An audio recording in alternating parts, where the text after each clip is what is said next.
story of the door. Mr. Utterson, the lawyer, was a man of a rugged countenance that was never lighted by a smile, cold, scanty, and embarrassed in discourse, backward in sentiment, lean, long, dusty, dreary, and yet somehow lovable. At friendly meetings, and when the wine was to his taste, something eminently human beaconed from his eye, something indeed which never found its way into his talk, but which spoke not only in these silent symbols of the after-dinner face, but more often and loudly in the acts of his life. He was austere with himself, drank gin when he was alone, to mortify a taste for vintages, and though he enjoyed the theater, had not crossed the doors of one for 20 years. But he had an approved tolerance for others, sometimes wondering, almost with envy, at the high pressure of spirits involved in their misdeeds, and in any extremity inclined to help rather than to reprove. "I incline to Cain's heresy," he used to say quaintly. "I let my brother go to the devil in his own way." In this character, it was frequently his fortune to be the last reputable acquaintance and the last good influence in the lives of down-going men. And to such as these, so long as they came about his chambers, he never marked a shade of change in his demeanor. No doubt the feat was easy to Mr. Utterson, for he was undemonstrative at the best, and even his friendship seemed to be founded in a similar catholicity of good nature. It is the mark of a modest man to accept his friendly circle ready-made from the hands of opportunity, and that was the lawyer's way. His friends were those of his own blood or those whom he had known the longest. His affections, like ivy, were the growth of time. They implied no aptness in the object. Hence, no doubt the bond that united him to Mr. Richard Enfield, his distant kinsman, the well-known man about town. It was a nut to crack for many what these two could see in each other, or what subject they could find in common. It was reported by those who encountered them in their Sunday walks that they said nothing, looked singularly dull, and would hail with obvious relief the appearance of a friend. For all that, the two men put the greatest store by these excursions, counted them the chief jewel of each week, and not only set aside occasions of pleasure, but even resisted the calls of business that they might enjoy them uninterrupted. It chanced on one of these rambles that their way led them down a by-street in a busy quarter of London. The street was small and what is called quiet, but it drove a thriving trade on the weekdays. The inhabitants were all doing well, it seemed, and all emulously hoping to do better still, and laying out the surplus of their gains in coquetry, so that the shop fronts stood along that thoroughfare with an air of invitation, like rows of smiling saleswomen. When it veiled its more florid charms and lay comparatively empty of passage, the street shone out in contrast to its dingy neighborhood, like a fire in a forest, and with its freshly painted shutters, well-polished brasses, and general cleanliness and gaiety of note, instantly caught and pleased the eye of the passenger. 2 doors from one corner, on the left hand going east, the line was broken by the entry of a court. And just at that point, a certain sinister block of building thrust forward its gable on the street. It was 2 stories high, showed no window, nothing but a door on the lower story, and a blind forehead of discolored wall on the upper, and bore in every feature the marks of prolonged and sordid negligence. The door, which was equipped with neither bell nor knocker, was blistered and disdained. Tramps slouched into the recess and struck matches on the panels. Children kept shop upon the steps. The schoolboy had tried his knife on the moldings, and for close on a generation, no one had appeared to drive away these random visitors or to repair their ravages. Mr. Enfield and the lawyer were on the other side of the by-street, but when they came abreast of the entry, the former lifted up his cane and pointed. "Did you ever remark that door?" he asked, and when his companion had replied in the affirmative, "It is connected in my mind," added he, "with a very odd story." "Indeed?" said Mr. Utterson, with a slight change of voice. "And what was that?" "Well, it was this way," returned Mr. Enfield. "I was coming home from some place at the end of the world, about 3 o'clock of a black winter morning, and my way lay through a part of town where there was literally nothing to be seen but lamps. Street after street, and all the folks asleep. Street after street, all lighted up as if for a procession, and all as empty as a church. till at last I got into that state of mind when a man listens and begins to long for the sight of a policeman. All at once, I saw two figures. One, a little man, who was stumping along eastward at a good walk, and the other a girl of maybe 8 or 10, who was running as hard as she was able down a cross street. Well, sir, the two ran into one another naturally enough at the corner. And then came the horrible part of the thing, for the man trampled calmly over the child's body and left her screaming on the ground. It sounds nothing to hear, but it was hellish to see. It wasn't like a man, it was like some damned juggernaut. I gave a few halloa, took to my heels, collared my gentleman, and brought him back to where there was already quite a group about the screaming child. He was perfectly cool and made no resistance, but gave me one look, so ugly that it brought out the sweat on me like running. The people who had turned out were the girl's own family, and pretty soon the doctor for whom she had been sent put in his appearance. Well, the child was not much the worse, more frightened, according to the sawbones, and there you might have supposed would be an end to it. But there was one curious circumstance. I had taken a loathing to my gentleman at first sight. So had the child's family, which was only natural. But the doctor's case was what struck me. He was the usual cut-and-dry apothecary, of no particular age and color, with a strong Edinburgh accent and about as emotional as a bagpipe. Well, sir, he was like the rest of us. Every time he looked at my prisoner, I saw that Sawbones turn sick and white with the desire to kill him. I knew what was in his mind, just as he knew what was in mine. And killing being out of the question, we did the next best. We told the man we could and would make such a scandal out of this as should make his name stink from one end of London to the other. If he had any friends or any credit, we undertook that he should lose them. And all the time, as we were pitching it in red hot, we were keeping the women off him as best we could, for they were as wild as harpies. I never saw a circle of such hateful faces, and there was the man in the middle, with a kind of black sneering coolness. Frightened too, I could see that, but carrying it off, sir, really like Satan. If you choose to make capital out of this accident, said he, I am naturally helpless. No gentleman but wishes to avoid a scene, says he, name your figure. We screwed him up to £100 for the child's family. He would have clearly liked to stick out, but there was something about the lot of us that meant mischief, and at last he struck.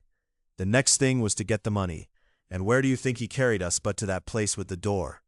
Whipped out a key, went in, and presently came back with the matter of £10 in gold and a check for the balance on Coots's, drawn payable to bearer and signed with a name that I can't mention, though it's one of the points of my story. But it was a name at least very well known and often printed. The figure was stiff, but the signature was good for more than that, if it was only genuine. I took the liberty of pointing out to my gentleman that the whole business looked apocryphal, and that a man does not, in real life, walk into a cellar door at 4 in the morning and come out with another man's check for close upon £100. Set your mind at rest, says he. I will stay with you till the banks open and cash the check myself.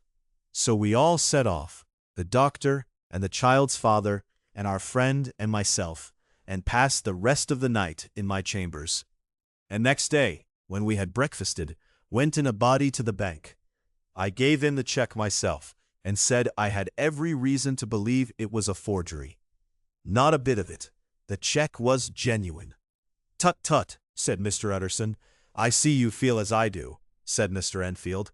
Yes, it's a bad story, for my man was a fellow that nobody could have to do with, a really damnable man, and the person that drew the check is the very pink of the proprieties, celebrated too, and what makes it worse, one of your fellows who do what they call good. Blackmail, I suppose, an honest man paying through the nose for some of the capers of his youth. Blackmail House is what I call the place with the door, in consequence.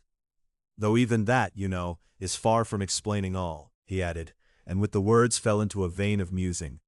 From this he was recalled by Mr. Utterson asking rather suddenly, "And you don't know if the drawer of the check lives there?" "A likely place, isn't it?" returned Mr. Enfield. "But I happen to have noticed his address. He lives in some square or other." "Then you never asked about the place with the door?" said Mr. Utterson. "No, sir. I had a delicacy," was the reply. "I feel very strongly about putting questions. It partakes too much of the style of the Day of Judgment. You start a question, and it's like starting a stone. You sit quietly on the top of a hill, and away the stone goes, starting others. And presently some bland old bird, the last you would have thought of, is knocked on the head in his own back garden, and the family have to change their name. No, sir, I make it a rule of mine. The more it looks like Queer Street, the less I ask. A very good rule, too, said the lawyer. But I have studied the place for myself, continued Mr. Enfield. It seems scarcely a house.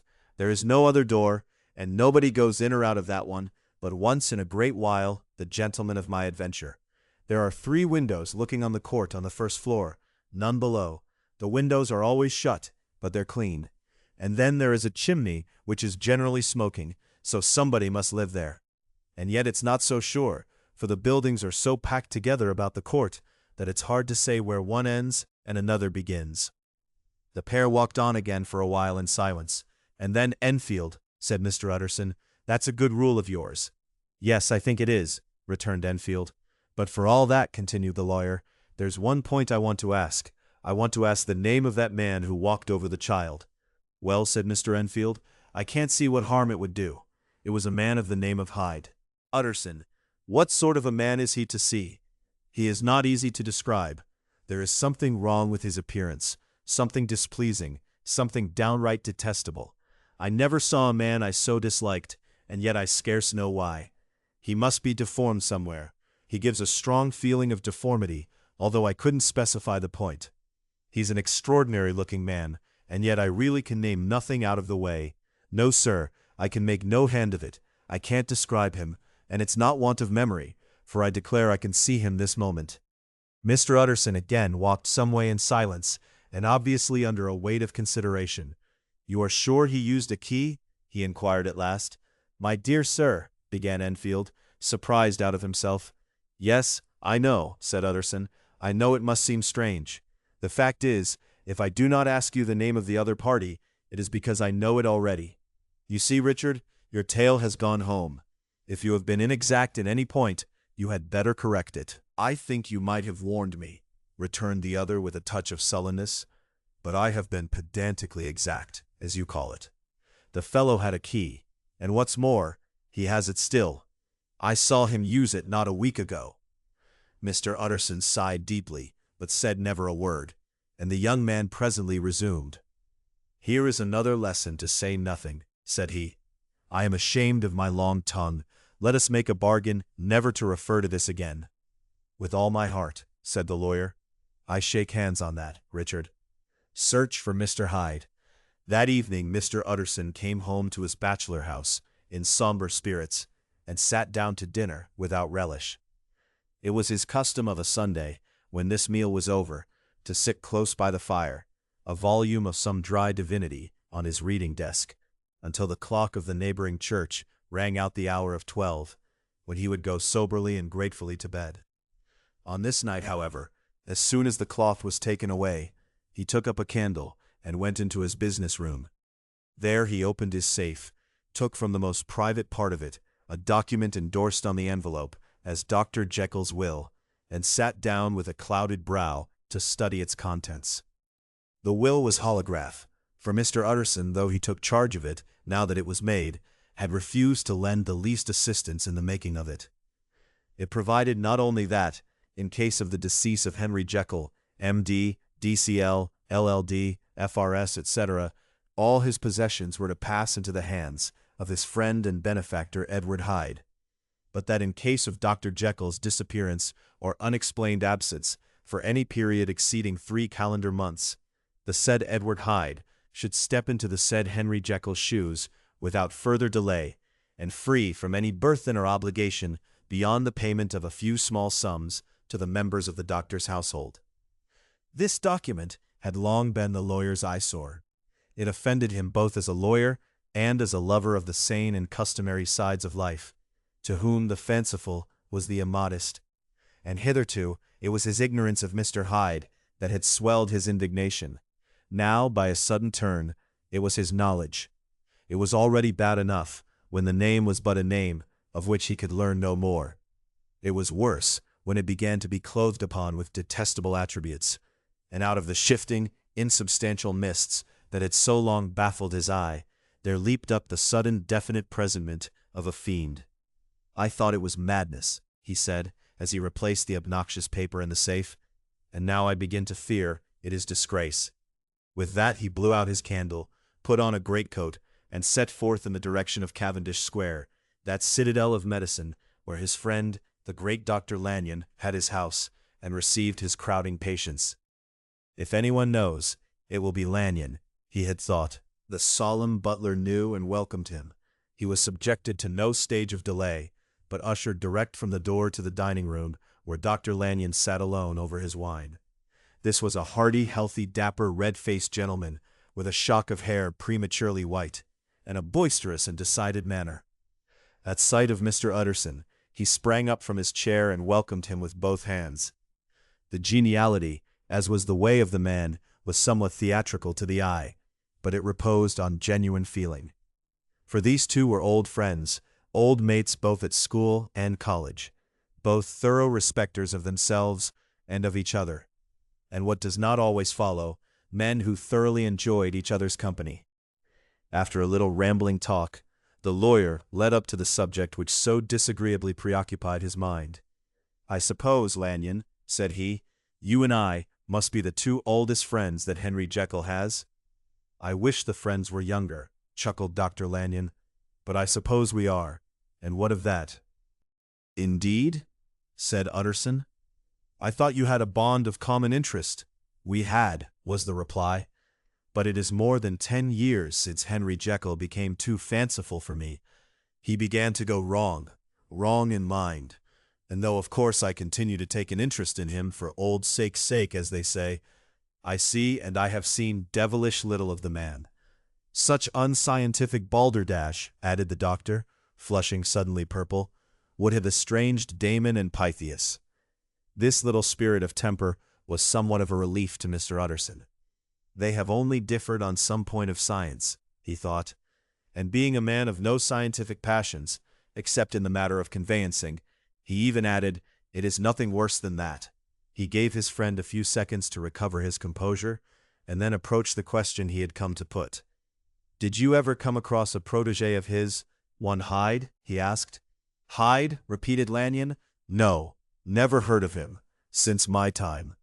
That was the amount of information that the lawyer carried back with him to the great dark bed on which he tossed to and fro, until the small hours of the morning began to grow large.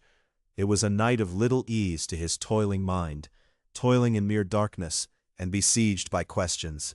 6 o'clock struck on the bells of the church that was so conveniently near to Mr. Utterson's dwelling, and still he was digging at the problem.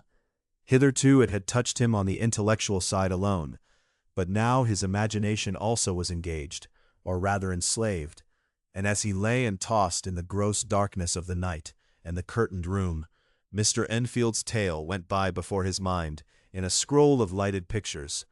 He would be aware of the great field of lamps of a nocturnal city, then of the figure of a man walking swiftly, then of a child running from the doctor's, and then these met, and that human juggernaut trod the child down and passed on regardless of her screams.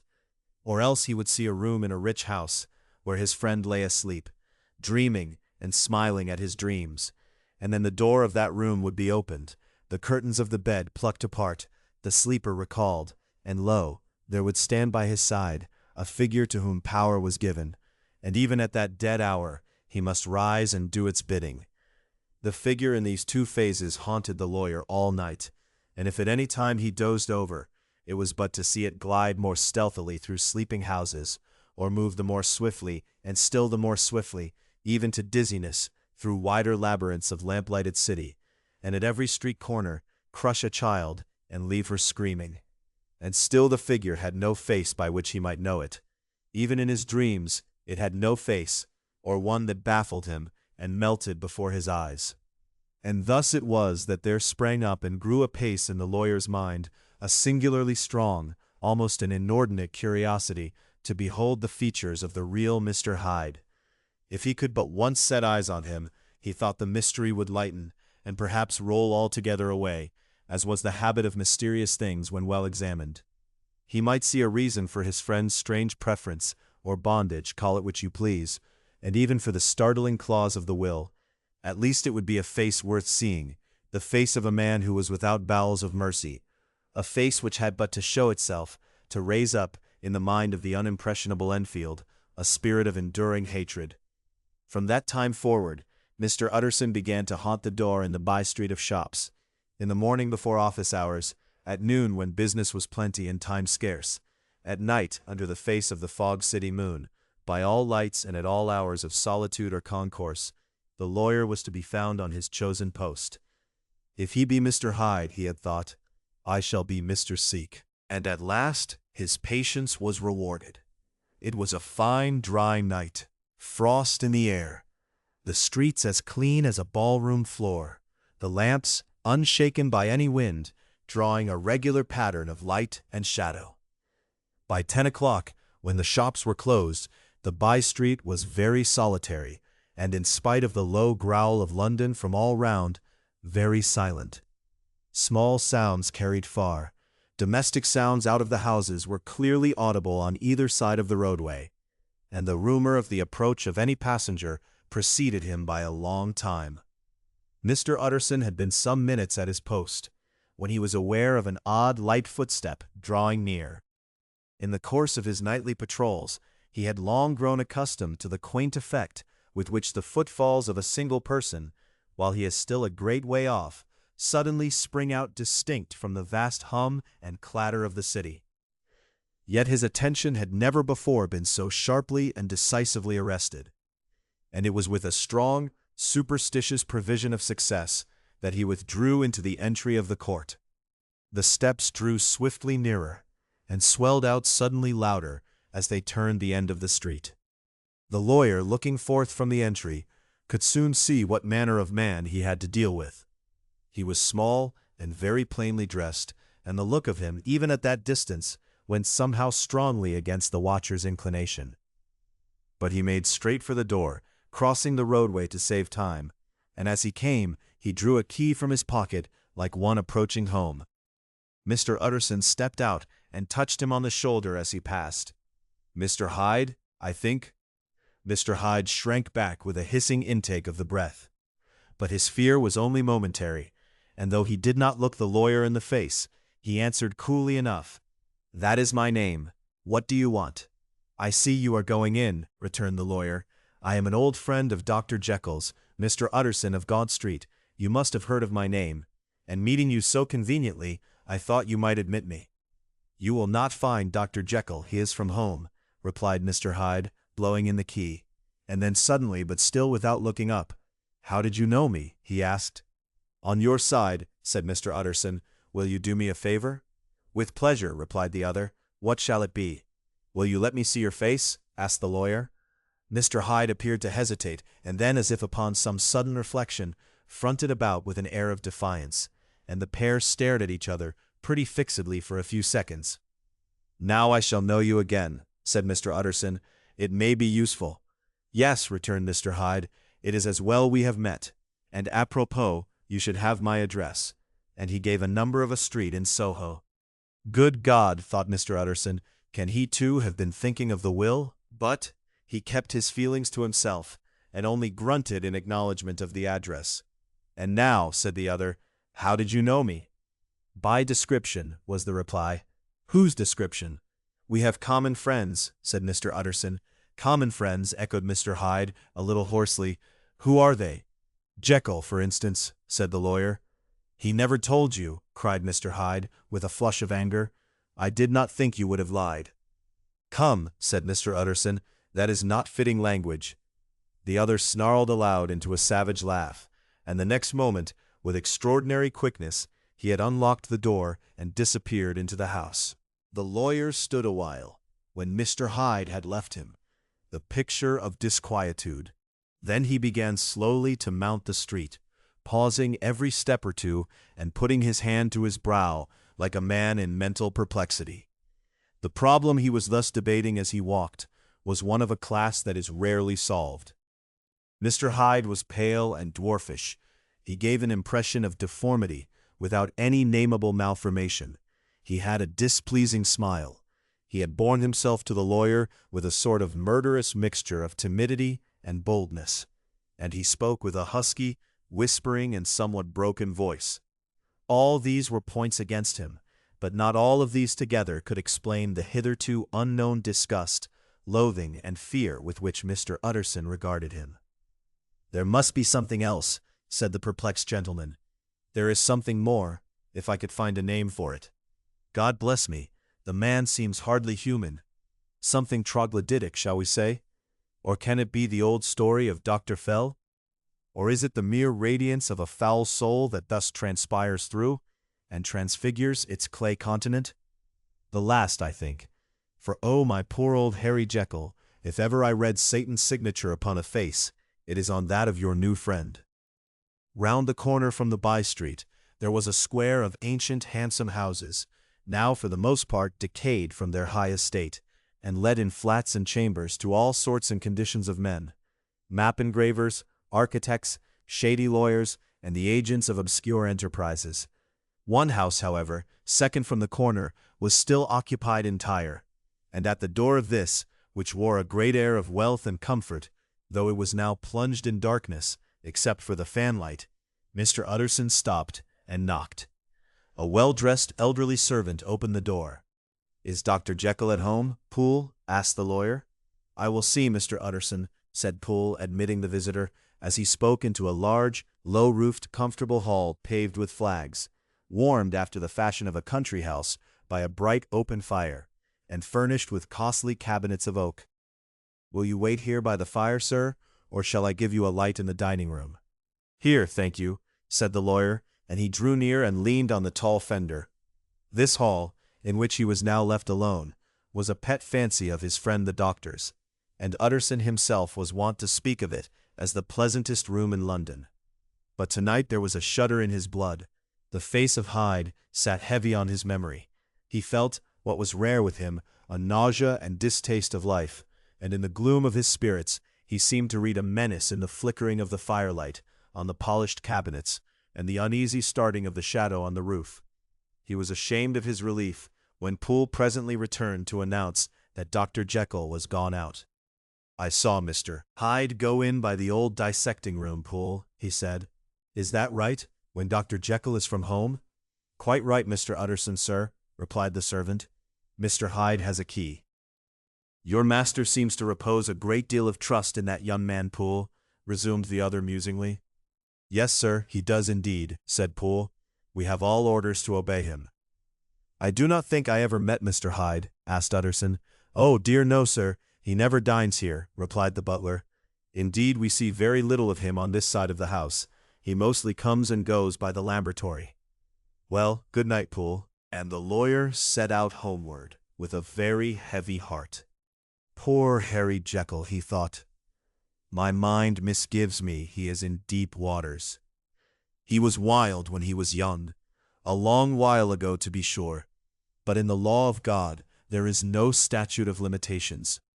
Aye, it must be that, the ghost of some old sin, the cancer of some concealed disgrace, punishment coming, pede claudo, years after memory has forgotten, and self-love condone the fault." And the lawyer, scared by the thought, brooded a while on his own past, groping in all the corners of memory, lest by chance some jack-in-the-box of an old iniquity should leap to light there. His past was fairly blameless. Few men could read the rolls of their life with less apprehension. Yet he was humbled to the dust by the many ill things he had done, and raised up again into a sober and fearful gratitude by the many he had come so near to doing, yet avoided. And then by a return on his former subject, he conceived a spark of hope. This Master Hyde, if he were studied, thought he, must have secrets of his own, black secrets, by the look of him, secrets compared to which poor Jekyll's worst would be like sunshine. Things cannot continue as they are. It turns me cold to think of this creature stealing like a thief to Harry's bedside. Poor Harry, what awakening, and the danger of it. For if this Hyde suspects the existence of the will, he may grow impatient to inherit. "Aye, I must put my shoulders to the wheel, if Jekyll will but let me," he added. "If Jekyll will only let me." For once more he saw before his mind's eye, as clear as transparency, the strange clauses of the will, Dr. Jekyll was quite at ease. A fortnight later, by excellent good fortune, the doctor gave one of his pleasant dinners to some 5 or 6 old cronies, all intelligent, reputable men, and all judges of good wine. And Mr. Utterson so contrived that he remained behind after the others had departed. This was no new arrangement, but a thing that had befallen many scores of times. Where Utterson was liked, he was liked well. Hosts loved to detain the dry lawyer when the light-hearted and loose-tongued had already their foot on the threshold. They liked to sit a while in his unobtrusive company, practicing for solitude, sobering their minds in the man's rich silence after the expense and strain of gaiety. To this rule, Dr. Jekyll was no exception, and as he now sat on the opposite side of the fire, a large, well-made, smooth-faced man of 50, with something of a slyish cast perhaps, but every mark of capacity and kindness, you could see by his looks that he cherished for Mr. Utterson a sincere and warm affection. "I have been wanting to speak to you, Jekyll," began the latter. "You know that will of yours?" A close observer might have gathered that the topic was distasteful, but the doctor carried it off gaily. "You are unfortunate in such a client. I never saw a man so distressed as you were by my will, unless it were that hide-bound pedant, Lanyon, at what he called my scientific heresies. Oh, I know he's a good fellow, you needn't frown, an excellent fellow, and I always mean to see more of him, but a hide-bound pedant for all that, an ignorant, blatant pedant. I was never more disappointed in any man than Lanyon. You know I never approved of it," pursued Utterson, ruthlessly disregarding the fesh topic. "My will? Yes, certainly, I know that," said the doctor, a trifle sharply. "You have told me so." "Well, I tell you so again," continued the lawyer. "I have been learning something of young Hyde." The large, handsome face of Dr. Jekyll grew pale to the very lips, and there came a blackness about his eyes. "I do not care to hear more," said he. "This is a matter I thought we had agreed to drop." "It can make no change. You do not understand my position," returned the doctor, with a certain incoherency of manner. "I am painfully situated, Utterson. My position is a very strange one. It is one of those affairs that cannot be mended by talking." "Jekyll," said Utterson, "you know me. I am a man to be trusted. Make a clean breast of this in confidence, and I make no doubt I can get you out of it." "My good Utterson," said the doctor, "this is very good of you. This is downright good of you, and I cannot find words to thank you in. I believe you fully. I would trust you before any man alive, before myself, if I could make the choice. But indeed it isn't what you fancy. It is not as bad as that. And just to put your good heart at rest, I will tell you one thing. The moment I choose, I can be rid of Mr. Hyde. I give you my hand upon that, and I thank you again and again. And I will just add one little word, Utterson, that I'm sure you'll take in good part. This is a private matter, and I beg of you to let it sleep." Utterson reflected a little, looking in the fire. "I have no doubt you are perfectly right," he said at last, getting to his feet. "Well, but since we have touched upon this business, and for the last time, I hope," continued the doctor, "there is one point I should like you to understand. I have really a very great interest in poor Hyde. I know you have seen him, he told me so, and I fear he was rude.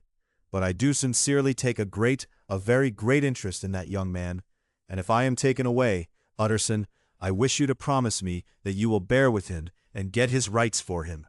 I think you would if you knew all, and it would be a weight off my mind if you would promise." "I can't pretend that I shall ever like him," said the lawyer. "I don't ask that," pleaded Jekyll, laying his hand upon the other's arm. "I only ask for justice. I only ask you to help him for my sake, when I am no longer here." Utterson heaved an irrepressible sigh. "Well," said he, "I promise." The Carew murder case. Nearly a year later, in the month of October 18, London was startled by a crime of singular ferocity, and rendered all the more notable by the high position of the victim. The details were few and startling. A maidservant living alone in a house not far from the river had gone upstairs to bed about 11. Although a fog rolled over the city in the small hours, the early part of the night was cloudless, and the lane, which the maid's window overlooked, was brilliantly lit by the full moon. It seems she was romantically given, for she sat down upon her box, which stood immediately under the window, and fell into a dream of musing. Never, she used to say with streaming tears when she narrated that experience, never had she felt more at peace with all men, or thought more kindly of the world. And as she so sat, she became aware of an aged, beautiful gentleman with white hair, drawing near along the lane, and advancing to meet him, another and very small gentleman, to whom at first she paid less attention. When they had come within speech, which was just under the maid's eyes, the older man bowed and accosted the other with a very pretty manner of politeness. It did not seem as if the subject of his address were of great importance. Indeed, from this pointing, it sometimes appeared as if he were only inquiring his way, but the moon shone on his face as he spoke, and the girl was pleased to watch it. It seemed to breathe such an innocent and old-world kindness of disposition, yet with something high, too, as of a well-founded self-content. Presently her eye wandered to the other, and she was surprised to recognize in him a certain Mr. Hyde, who had once visited her master, and for whom she had conceived a dislike. He had in his hand a heavy cane, with which he was trifling, but he answered never a word, and seemed to listen with an ill-contained impatience. And then all of a sudden he broke out in a great flame of anger, stamping with his foot, brandishing the cane, and carrying on, as the maid described it, like a madman. The old gentleman took a step back, with the air of one very much surprised and a trifle hurt, and at that Mr. Hyde broke out of all bounds and clubbed him to the earth. And next moment, with ape-like fury, he was trampling his victim underfoot and hailing down a storm of blows, under which the bones were audibly shattered and the body jumped upon the roadway. At the horror of these sights and sounds, the maid fainted. It was 2 o'clock when she came to herself and called for the police. The murderer was gone long ago, but there lay his victim in the middle of the lane, incredibly mangled. The stick with which the deed had been done, although it was of some rare and very tough and heavy wood, had broken in the middle under the stress of this insensate cruelty, and one splintered half had rolled in the neighboring gutter. The other, without doubt, had been carried away by the murderer. A purse and gold watch were found upon the victim, but no cards or papers, except a sealed and stamped envelope, which he had been probably carrying to the post, and which bore the name and address of Mr. Utterson. This was brought to the lawyer the next morning, before he was out of bed, and he had no sooner seen it and been told the circumstances than he shot out a solemn lip. "I shall say nothing till I have seen the body," said he. "This may be very serious. Have the kindness to wait while I dress." And with the same grave countenance he hurried through his breakfast and drove to the police station, whither the body had been carried. As soon as he came into the cell, he nodded. "Yes," said he, "I recognize him. I am sorry to say that this is Sir Danvers Carew." "Good God, sir!" exclaimed the officer. "Is it possible?" And the next moment his eye lighted up with professional ambition. "This will make a deal of noise," he said, "and perhaps you can help us to the man." And he briefly narrated what the maid had seen, and showed the broken stick. Mr. Utterson had already quailed at the name of Hyde. But when the stick was laid before him, he could doubt no longer. Broken and battered as it was, he recognized it for one that he had himself presented many years before to Henry Jekyll. "Is this Mr. Hyde a person of small stature?" he inquired. "Particularly small, and particularly wicked-looking is what the maid calls him," said the officer.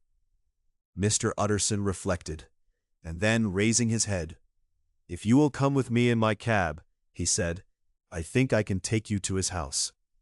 It was by this time about 9 in the morning, and the first fog of the season. A great chocolate-colored pall lowered over heaven, but the wind was continually charging and routing these embattled vapors, so that as the cab crawled from street to street, Mr. Utterson beheld a marvelous number of degrees and hues of twilight. For here it would be dark like the back end of evening, and there would be a glow of a rich lurid brown, like the light of some strange conflagration. And here for a moment the fog would be quite broken up, and a haggard shaft of daylight would glance in between the swirling wreaths. The dismal quarter of Soho seen under these changing glimpses, with its muddy ways and slatternly passengers, and its lamps, which had never been extinguished, or had been kindled afresh to combat this mournful reinvasion of darkness, seemed in the lawyer's eyes like a district of some city in a nightmare. The thoughts of his mind, besides, were of the gloomiest dye, and when he glanced at the companion of his drive, he was conscious of some touch of that terror of the law and the law's officers, which may at times assail the most honest. As the cab drew up before the address indicated, the fog lifted a little and showed him a dingy street, a gin palace, a low French eating-house, a shop for the retail of penny numbers and two-penny salads, many ragged children huddled in the doorways, and many women of many different nationalities passing out, key in hand, to have a morning glass. And the next moment the fog settled down again upon that part, as brown as umber, and cut him off from his blackguardly surroundings. This was the home of Henry Jekyll's favorite, of a man who was heir to £250,000 sterling. An ivory-faced and silvery-haired old woman opened the door. She had an evil face, smoothed by hypocrisy, but her manners were excellent. Yes, she said, this was Mr. Hyde's, but he was not at home. He had been in that night very late, but he had gone away again in less than an hour. There was nothing strange in that. His habits were very irregular, and he was often absent. For instance, it was nearly 2 months since she had seen him till yesterday. Very well, then, we wish to see his rooms, said the lawyer, and when the woman began to declare it was impossible, I had better tell you who this person is, he added. This is Inspector Newcomen of Scotland Yard. A flash of odious joy appeared upon the woman's face. Ah, said she, he is in trouble. What has he done? Mr. Utterson and the inspector exchanged glances. He don't seem a very popular character, observed the latter. And now, my good woman, just let me and this gentleman have a look about us. In the whole extent of the house, which but for the old woman remained otherwise empty, Mr. Hyde had only used a couple of rooms, but these were furnished with luxury and good taste. A closet was filled with wine. The plate was of silver, the napery elegant, a good picture hung upon the walls, a gift, as Utterson supposed, from Henry Jekyll, who was much of a connoisseur, and the carpets were of many plies and agreeable in color. At this moment, however, the rooms bore every mark of having been recently and hurriedly ransacked. Clothes lay about the floor, with their pockets inside out. Lock-fast drawers stood open, and on the hearth there lay a pile of gray ashes, as though many papers had been burned. From these embers, the inspector disinterred the butt end of a green checkbook, which had resisted the action of the fire. The other half of the stick was found behind the door, and as this clinched his suspicions, the officer declared himself delighted. A visit to the bank, where several £1,000s were found to be lying to the murderer's credit, completed his gratification. You may depend upon it, sir, he told Mr. Utterson, I have him in my hand. He must have lost his head, or he never would have left the stick, or above all, burned the checkbook. Why, money's life to the man. We have nothing to do but wait for him at the bank and get out the handbills. This last, however, was not so easy of accomplishment, for Mr. Hyde had numbered few familiars. Even the master of the servant-maid had only seen him twice. His family could nowhere be traced. He had never been photographed, and the few who could describe him differed widely, as common observers will. Only on one point were they agreed, and that was the haunting sense of unexpressed deformity with which the fugitive impressed his beholders. Incident of the letter. It was late in the afternoon when Mr. Utterson found his way to Dr. Jekyll's door, where he was at once admitted by Poole and carried down by the kitchen offices and across a yard which had once been a garden, to the building which was indifferently known as the laboratory or dissecting rooms. The doctor had bought the house from the heirs of a celebrated surgeon, and his own tastes being rather chemical than anatomical, had changed the destination of the block at the bottom of the garden. It was the first time that the lawyer had been received in that part of his friend's quarters, and he eyed the dingy, windowless structure with curiosity, and gazed round with a distasteful sense of strangeness as he crossed the theatre, once crowded with eager students, and now lying gaunt and silent, the tables laden with chemical apparatus, the floor strewn with crates and littered with packing straw, and the light falling dimly through the foggy cupola. A flight of stairs mounted to a door covered with red baize, and through this Mr. Utterson was at last received into the doctor's cabinet. It was a large room fitted round with glass presses, furnished, among other things, with a cheval-glass and a business table, and looking out upon the court by 3 dusty windows barred with iron. The fire burned in the grate. A lamp was set lighted on the chimney shelf, for even in the houses the fog began to lie thickly, and there, close up to the warmth, sat Dr. Jekyll, looking deathly sick. He did not rise to meet his visitor, but held out a cold hand and bade him welcome in a changed voice. "And now," said Mr. Utterson, as soon as Poole had left them, "you have heard the news?" The doctor shuddered. "They were crying it in the square," he said. "I heard them in my dining-room." "One word," said the lawyer. "Carew was my client, but so are you, and I want to know what I am doing. You have not been mad enough to hide this fellow?" "Utterson, I swear to God," cried the doctor. "I swear to God I will never set eyes on him again. I bind my honor to you that I am done with him in this world. It is all at an end. And indeed he does not want my help. You do not know him as I do. He is safe. He is quite safe. Mark my words, he will never more be heard of." The lawyer listened gloomily. He did not like his friend's feverish manner. "You seem pretty sure of him," said he, "and for your sake I hope you may be right. If it came to a trial, your name might appear." "I am quite sure of him," replied Jekyll. "I have grounds for certainty that I cannot share with anyone. But there is one thing on which you may advise me. I have received a letter, and I am at a loss whether I should show it to the police. I should like to leave it in your hands, Utterson. You would judge wisely, I am sure. I have so great a trust in you." "You fear, I suppose, that it might lead to his detection?" asked the lawyer. "No," said the other. "I cannot say that I care what becomes of Hyde. I am quite done with him.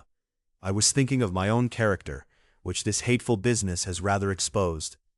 Utterson ruminated a while. He was surprised at his friend's selfishness, and yet relieved by it. "Well," said he at last, "let me see the letter." The letter was written in an odd, upright hand, and signed Edward Hyde, and it signified, briefly enough, that the writer's benefactor, Dr. Jekyll, who he had long so unworthily repaid for 1,000 generosities, need labor under no alarm for his safety, as he had means of escape on which he placed a sure dependence. The lawyer liked this letter well enough. It put a better color on the intimacy than he had looked for, and he blamed himself for some of his past suspicions. "Have you the envelope?" he asked. "I burned it," replied Jekyll, "before I thought what I was about. But it bore no postmark. The note was handed in." "Shall I keep this and sleep upon it?" asked Utterson. "I wish you to judge for me entirely," was the reply. "I have lost confidence in myself." "Well, I shall consider," returned the lawyer. "And now one word more. It was Hyde who dictated the terms in your will about that disappearance?" The doctor seemed seized with a qualm of faintness. He shut his mouth tight and nodded. "I knew it," said Utterson. "He meant to murder you. You had a fine escape." "I have had what is far more to the purpose," returned the doctor solemnly. "I have had a lesson. O God, Utterson, what a lesson I have had!" And he covered his face for a moment with his hands. On his way out, the lawyer stopped and had a word or two with Poole. "By the by," said he, "there was a letter handed in today. What was the messenger like?" But Poole was positive nothing had come except by post, and only circulars by that, he added.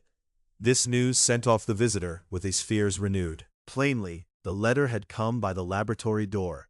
Possibly, indeed, it had been written in the cabinet, and if that were so, it must be differently judged, and handled with the more caution. The newsboys, as he went, were crying themselves hoarse along the footways. Special edition, shocking murder of an MP. That was the funeral oration of one friend and client, and he could not help a certain apprehension lest the good name of another should be sucked down in the eddy of the scandal. It was at least a ticklish decision that he had to make, and self-reliant as he was by habit, he began to cherish a longing for advice. It was not to be had directly, but perhaps, he thought, it might be fished for. Presently after, he sat on one side of his own hearth, with Mr. Guest, his head clerk, upon the other, and midway between, at a nicely calculated distance from the fire, a bottle of a particular old wine that had long dwelt unsunned in the foundations of his house. The fog still slept on the wing above the drowned city, where the lamps glimmered like carbuncles, and through the muffle and smother of these fallen clouds, the procession of the town's life was still rolling in through the great arteries with a sound as of a mighty wind. But the room was gay with firelight. In the bottle the acids were long ago resolved.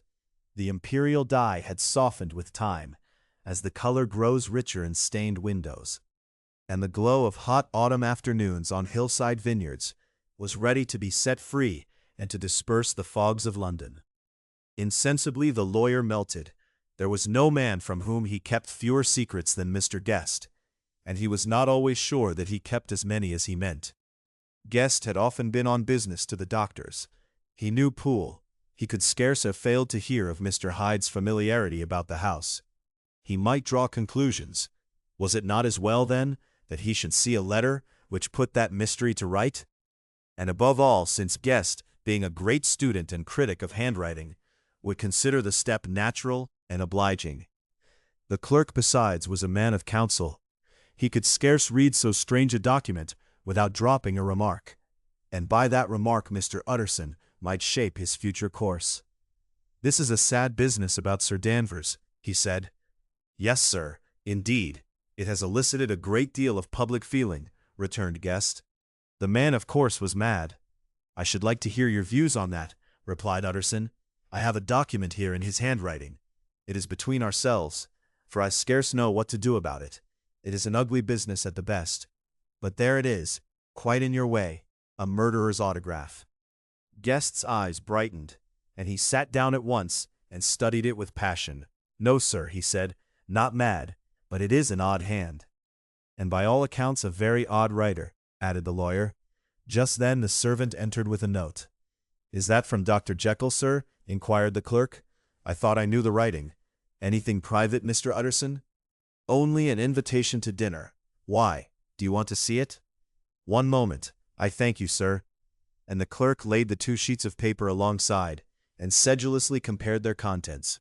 "Thank you, sir," he said at last, returning both. "It's a very interesting autograph." There was a pause, during which Mr. Utterson struggled with himself. "Why did you compare them, Guest?" he inquired suddenly. "Well, sir," returned the clerk, "there's a rather singular resemblance.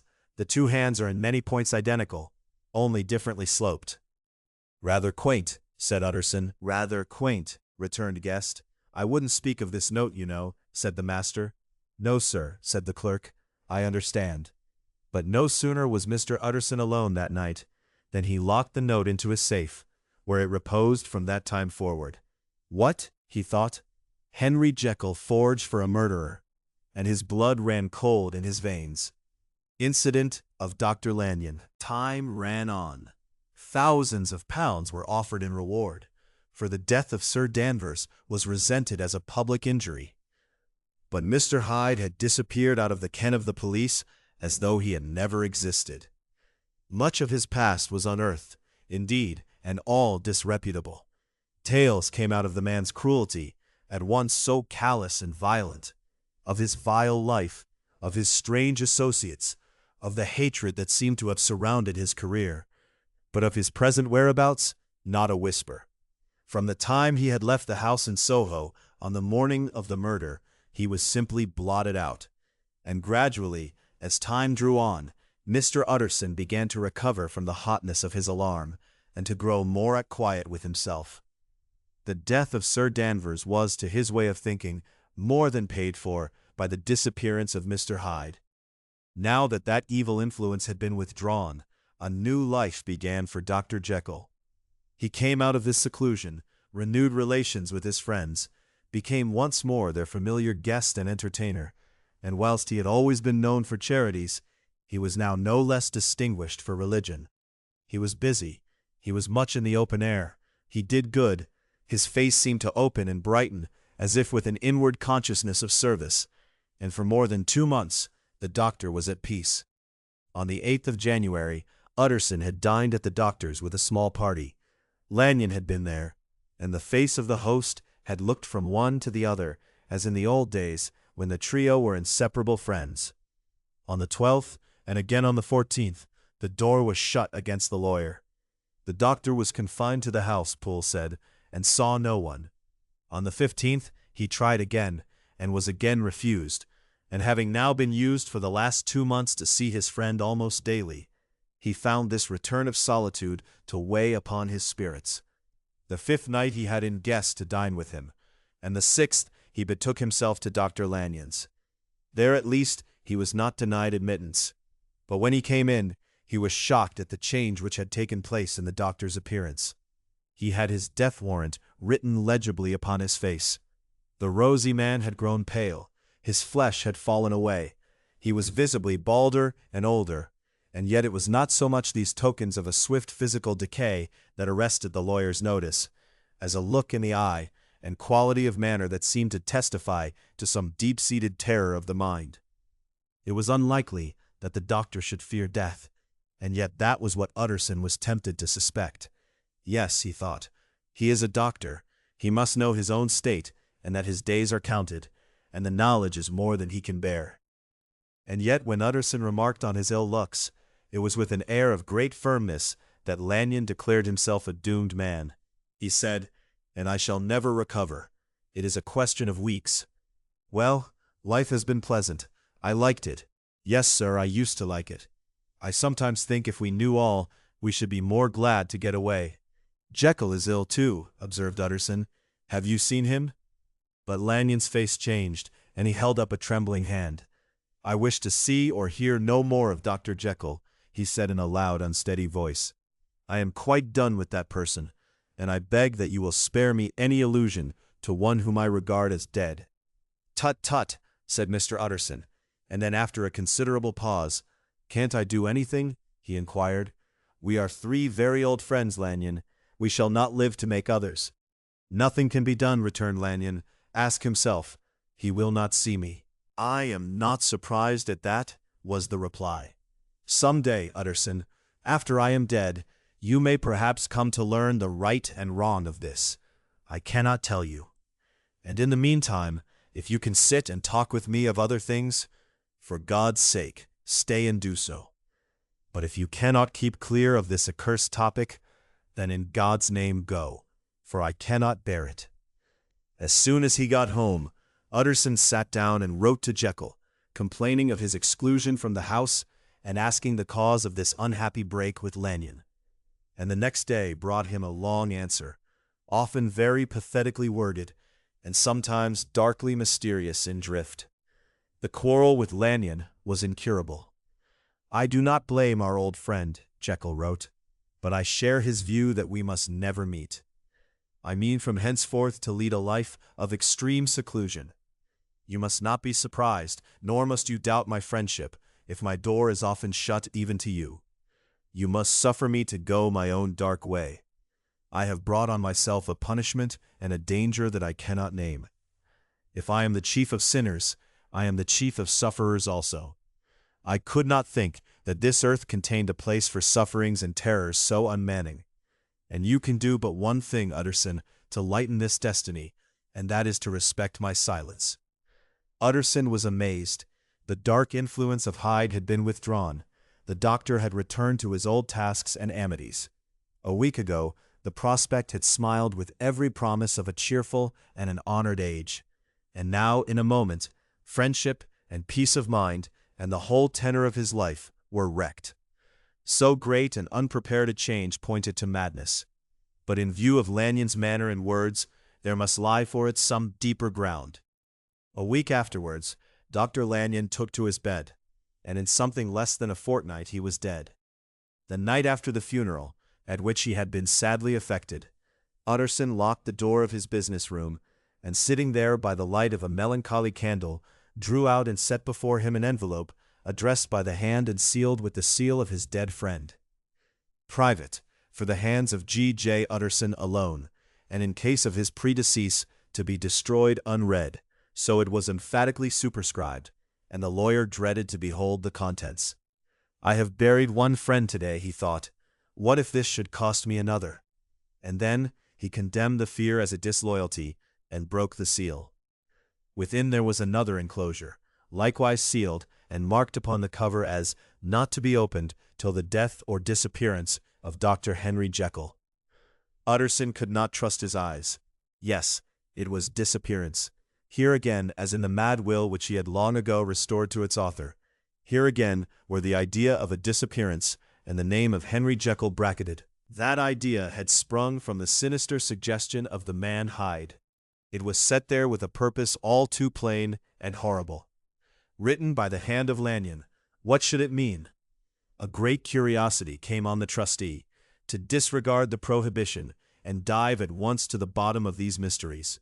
But professional honor and faith to his dead friend were stringent obligations, and the packet slept in the inmost corner of his private safe. It is one thing to mortify curiosity, another to conquer it, and it may be doubted if, from that day forth, Utterson desired the society of his surviving friend with the same eagerness. He thought of him kindly, but his thoughts were disquieted and fearful. He went to call indeed, but he was perhaps relieved to be denied admittance. Perhaps in his heart he preferred to speak with Poole upon the doorstep and surrounded by the air and sounds of the open city, rather than to be admitted into that house of voluntary bondage, and to sit and speak with its inscrutable recluse. Poole had, indeed, no very pleasant news to communicate. The doctor, it appeared, now more than ever confined himself to the cabinet over the laboratory, where he would sometimes even sleep. He was out of spirits. He had grown very silent. He did not read. It seemed as if he had something on his mind. Utterson became so used to the unvarying character of these reports that he fell off little by little in the frequency of his visits. Incident at the window. It chanced on Sunday, when Mr. Utterson was on his usual walk with Mr. Enfield, that their way lay once again through the by-street, and that when they came in front of the door, both stopped to gaze on it. "Well," said Enfield, "that story's at an end at least. We shall never see more of Mr. Hyde." "I hope not," said Utterson. "Did I ever tell you that I once saw him and shared your feeling of repulsion?" "It was impossible to do the one without the other," returned Enfield. "And by the way, what an ass you must have thought me not to know that this was a back way to Dr. Jekyll's. It was partly your own fault that I found it out, even when I did." "So you found it out, did you?" said Utterson. "But if that be so, we may step into the court and take a look at the windows. To tell you the truth, I am uneasy about poor Jekyll, and even outside I feel as if the presence of a friend might do him good." The court was very cool and a little damp, and full of premature twilight, although the sky, high up overhead, was still bright with sunset. The middle one of the three windows was halfway open, and sitting close beside it, taking the air with an infinite sadness of mien, like some disconsolate prisoner, Utterson saw Dr. Jekyll. "What, Jekyll?" he cried. "I trust you are better." "I am very low, Utterson," replied the doctor drearily, "very low. It will not last long, thank God." "You stay too much indoors," said the lawyer. "You should be out, whipping up the circulation like Mr. Enfield and me. This is my cousin, Mr. Enfield, Dr. Jekyll. Come now, get your hat, and take a quick turn with us." "You are very good," sighed the other. "I should like to very much, but no, it is quite impossible. I dare not. But indeed, Utterson, I am very glad to see you. This is really a great pleasure. I would ask you and Mr. Enfield up, but the place is really not fit." "Why, then," said the lawyer, good-naturedly, "the best thing we can do is to stay down here and speak with you from where we are."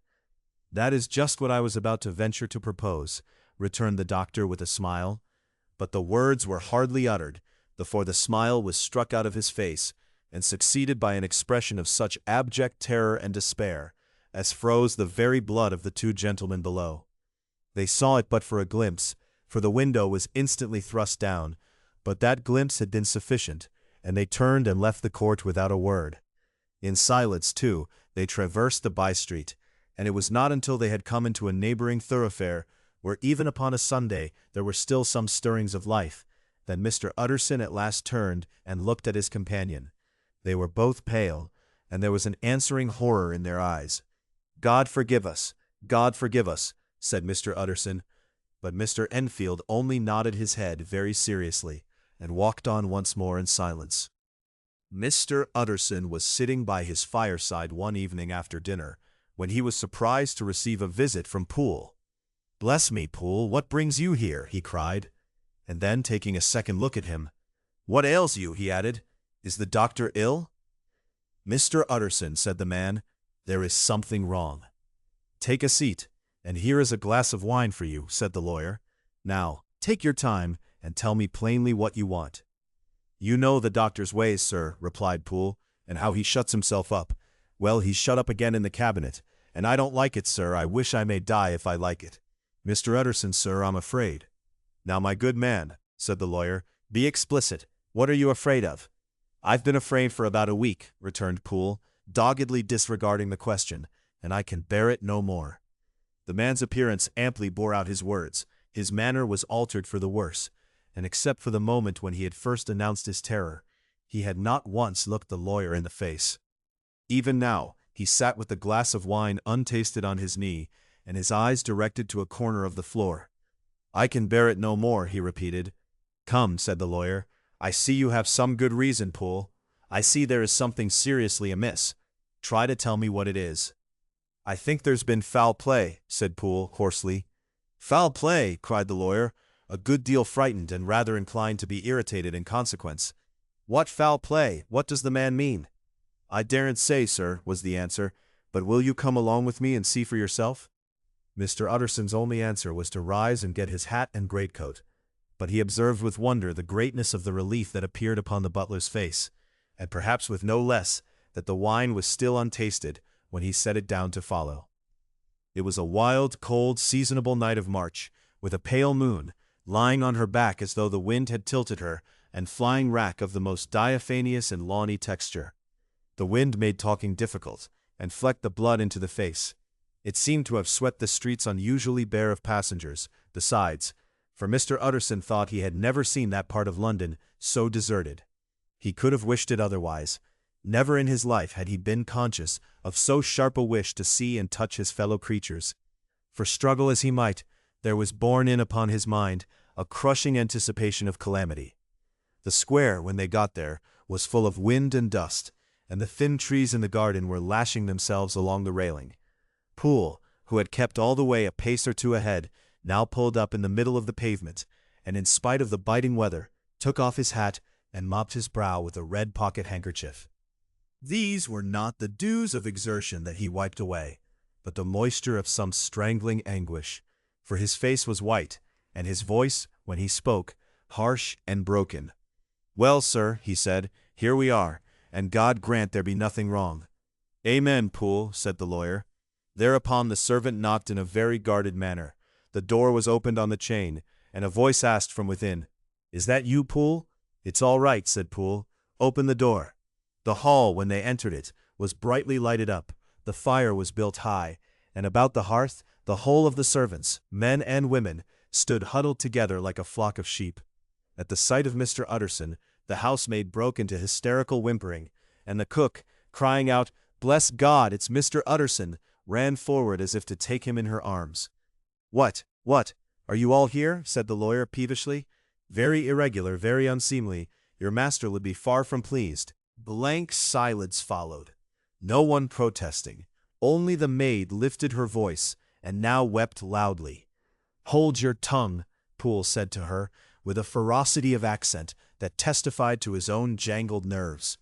And indeed, when the girl had so suddenly raised the note of her lamentation, they had all started, and turned towards the inner door with faces of dreadful expectation. "And now," continued the butler, addressing the knife-boy, "reach me a candle, and we'll get this through hands at once." And then he begged Mr. Utterson to follow him, and led the way to the back garden. "Now, sir," said he, "you come as gently as you can. I want you to hear, and I don't want you to be heard. And see here, sir, if by any chance he was to ask you in, don't go." Mr. Utterson's nerves, at this unlooked-for termination, gave a jerk that nearly threw him from his balance. But he recollected his courage and followed the butler into the laboratory building through the surgical theater, with its lumber of crates and bottles, to the foot of the stair. Here Poole motioned him to stand on one side and listen, while he himself, setting down the candle and making a great and obvious call on his resolution, mounted the steps and knocked with a somewhat uncertain hand on the red baize of the cabinet door. "Mr. Utterson, sir, asking to see you," he called, and even as he did so once more violently signed to the lawyer to give ear. A voice answered from within. "Tell him I cannot see anyone," it said complainingly. "Thank you, sir," said Poole, with a note of something like triumph in his voice.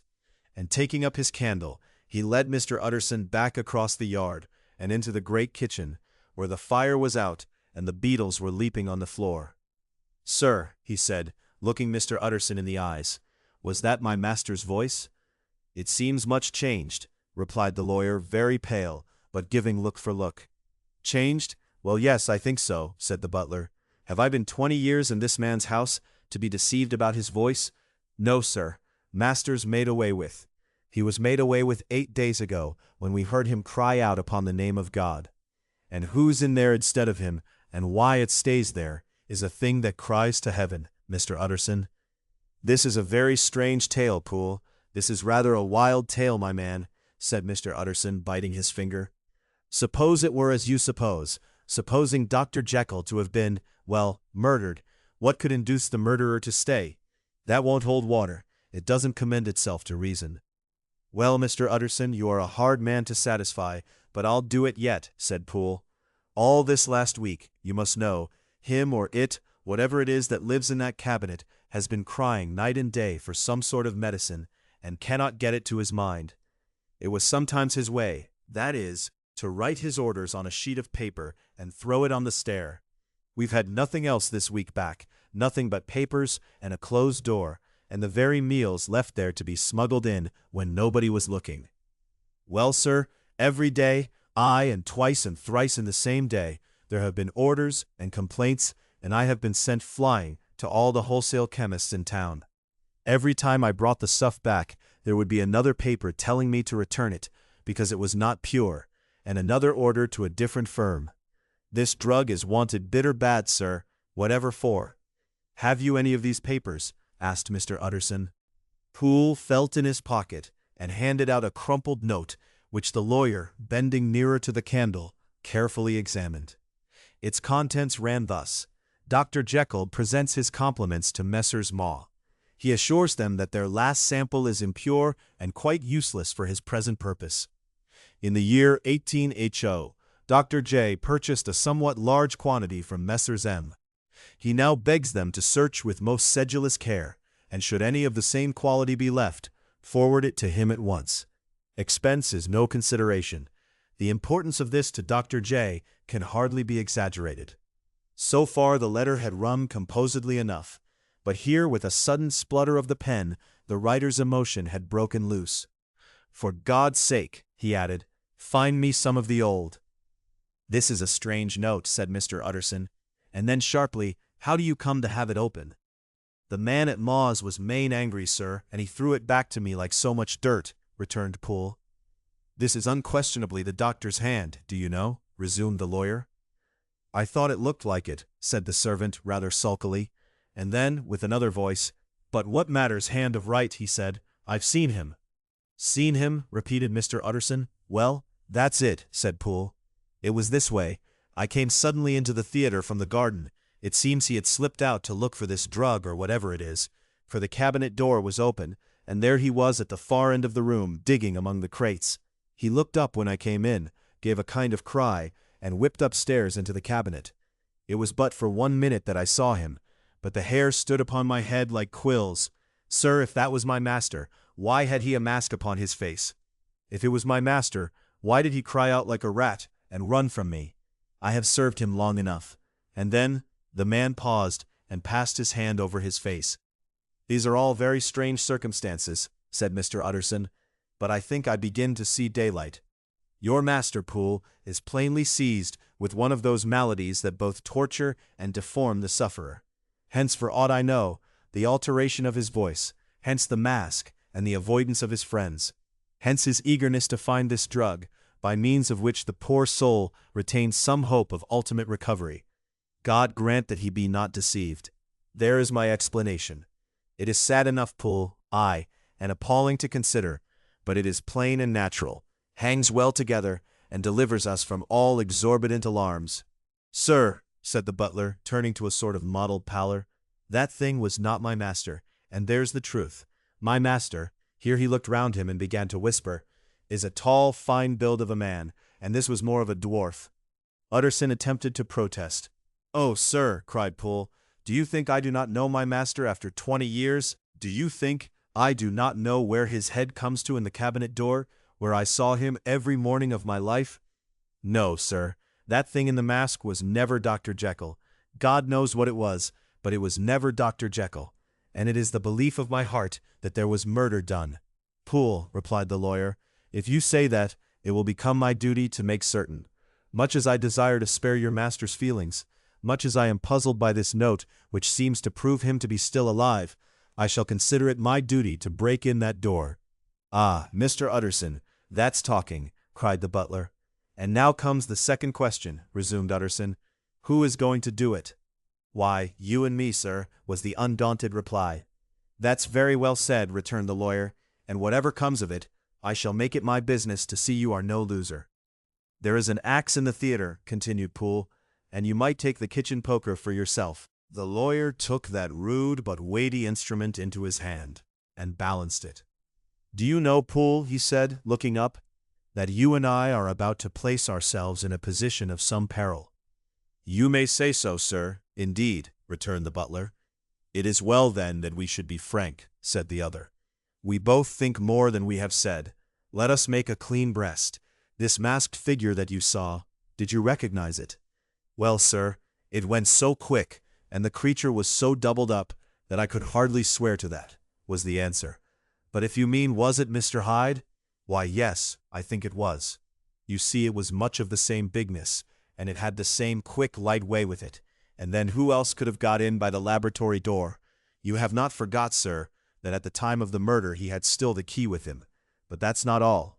I don't know, Mr. Utterson, if you ever met this Mr. Hyde. Yes, said the lawyer, I once spoke with him. Then you must know as well as the rest of us that there was something queer about that gentleman, something that gave a man a turn. I don't know rightly how to say it, sir, beyond this, that you felt in your marrow kind of cold and thin. I own I felt something of what you describe, said Mr. Utterson. Quite so, sir, returned Poole. Well, when that masked thing like a monkey jumped from among the chemicals and whipped into the cabinet, it went down my spine like ice. Oh, I know it's not evidence, Mr. Utterson. I'm book-learned enough for that. But a man has his feelings, and I give you my Bible word it was Mr. Hyde. Aye, aye, said the lawyer. My fears incline to the same point. Evil, I fear, founded evil was sure to come of that connection. Aye, truly, I believe you. I believe poor Harry is killed, and I believe his murderer, for what purpose God alone can tell, is still lurking in his victim's room. Well, let our name be Vengeance. Call Bradshaw. The footman came at the summons, very white and nervous. Pull yourself together, Bradshaw, said the lawyer. This suspense, I know, is telling upon all of you, but it is now our intention to make an end of it. Poole here and I are going to force our way into the cabinet. If all is well, my shoulders are broad enough to bear the blame. Meanwhile, lest anything should really be amiss, or any malefactor seek to escape by the back, you and the boy must go round the corner with a pair of good sticks and take your post at the laboratory door. We give you 10 minutes to get to your stations. As Bradshaw left, the lawyer looked at his watch.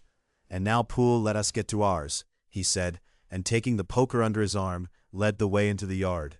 The scud had banked over the moon, and it was now quite dark. The wind, which only broke in puffs and draughts into that deep well of building, tossed the light of the candle to and fro about their steps, until they came into the shelter of the theater, where they sat down silently to wait. London hummed solemnly all around, but nearer at hand, the stillness was only broken by the sounds of a footfall moving to and fro along the cabinet floor. So it will walk all day, sir, whispered Poole. Aye, and the better part of the night. Only when a new sample comes from the chemist's, there's a bit of a break. Ah, it's an ill conscience that's such an enemy to rest. Ah, sir, there's blood foully shed in every step of it. But hark again, a little closer, put your heart in your ears, Mr. Utterson, and tell me, is that the doctor's foot? The steps fell lightly and oddly, with a certain swing, for all they went so slowly. It was different indeed from the heavy creaking tread of Henry Jekyll. Utterson sighed. Is there never anything else? He asked. Poole nodded. Once, he said. Once I heard it weeping. Weeping, how that? Said the lawyer, conscious of a sudden chill of horror. Weeping like a woman or a lost soul, said the butler. I came away with that upon my heart, that I could have wept too.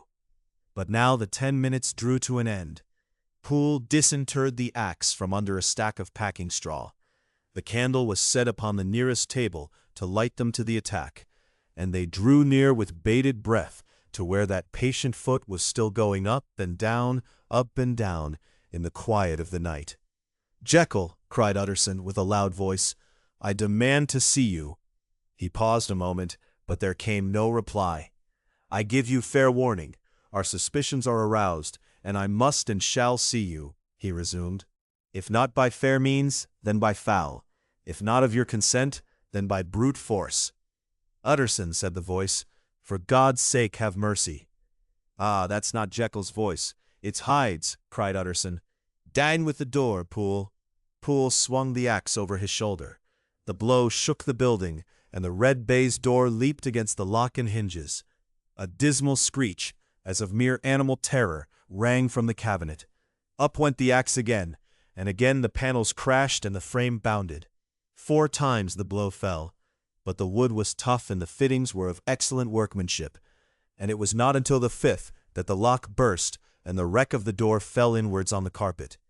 The besiegers, appalled by their own riot and the stillness that had succeeded, stood back a little and peered in.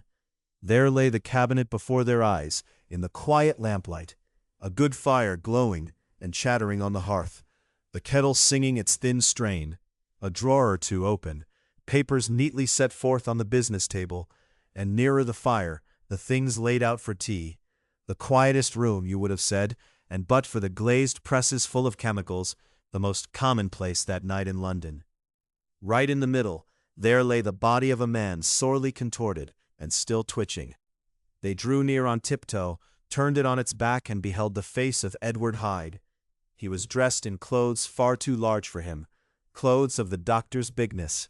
The cords of his face still moved with a semblance of life, but life was quite gone, and by the crushed phial in the hand and the strong smell of kernels that hung upon the air, Utterson knew that he was looking on the body of a self-destroyer. We have come too late, he said sternly, whether to save or punish. Hyde is gone to his account, and it only remains for us to find the body of your master. The far greater proportion of the building was occupied by the theatre, which filled almost the whole ground story and was lighted from above, and by the cabinet, which formed an upper story at one end and looked upon the court. A corridor joined the theatre to the door on the by-street, and with this the cabinet communicated separately by a second flight of stairs. There were besides a few dark closets and a spacious cellar. All these they now thoroughly examined. Each closet needed but a glance, for all were empty, and all, by the dust that fell from their doors, had stood long unopened. The cellar, indeed, was filled with crazy lumber, mostly dating from the times of the surgeon who was Jekyll's predecessor. But even as they opened the door, they were advertised of the uselessness of further search by the fall of a perfect mat of cobweb which had for years sealed up the entrance. Nowhere was there any trace of Henry Jekyll, dead or alive. Poole stamped on the flags of the corridor. He must be buried here, he said, hearkening to the sound. Or he may have fled, said Utterson, and he turned to examine the door in the by-street. It was locked, and lying nearby on the flags, they found the key, already stained with rust. This does not look like use, observed the lawyer. Use, echoed Poole. Do you not see, sir? It is broken, much as if a man had stamped on it. Continued Utterson, and the fractures, too, are rusty. The two men looked at each other with a scare. This is beyond me, Poole, said the lawyer. Let us go back to the cabinet. They mounted the stair in silence, and still with an occasional awestruck glance at the dead body, proceeded more thoroughly to examine the contents of the cabinet. At one table there were traces of chemical work, various measured heaps of some white salt being laid on glass saucers, as though for an experiment in which the unhappy man had been prevented. "That is the same drug that I was always bringing him," said Poole, and even as he spoke, the kettle with a startling noise boiled over. This brought them to the fireside, where the easy-chair was drawn cozily up, and the tea-things stood ready to the sitter's elbow, the very sugar in the cup. There were several books on a shelf. One lay beside the tea-things, open, and Utterson was amazed to find it a copy of a pious work, for which Jekyll had several times expressed a great esteem, annotated in his own hand with startling blasphemies. Next, in the course of their review of the chamber, the searchers came to the cheval glass, into whose depths they looked with an involuntary horror. But it was so turned as to show them nothing but the rosy glow playing on the roof, the fire sparkling in 100 repetitions along the glazed front of the presses, and their own pale and fearful countenances stooping to look in. "This glass has seen some strange things, sir," whispered Poole. "And surely none stranger than itself," echoed the lawyer in the same tones. For what did Jekyll— he caught himself up at the word with a start, and then conquering the weakness— "what could Jekyll want with it?" he said. "You may say that," said Poole. Next they turned to the business table.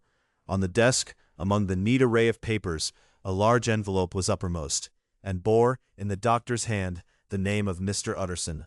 The lawyer unsealed it, and several enclosures fell to the floor.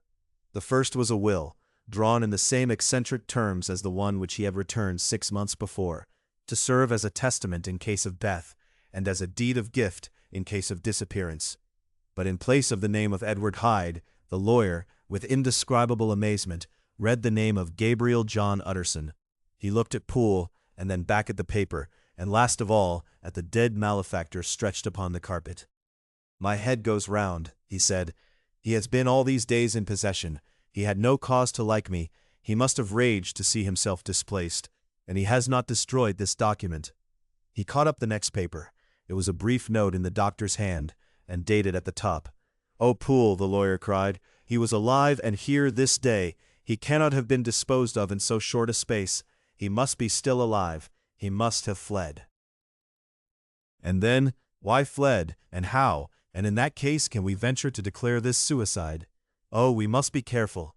I foresee that we may yet involve your master in some dire catastrophe.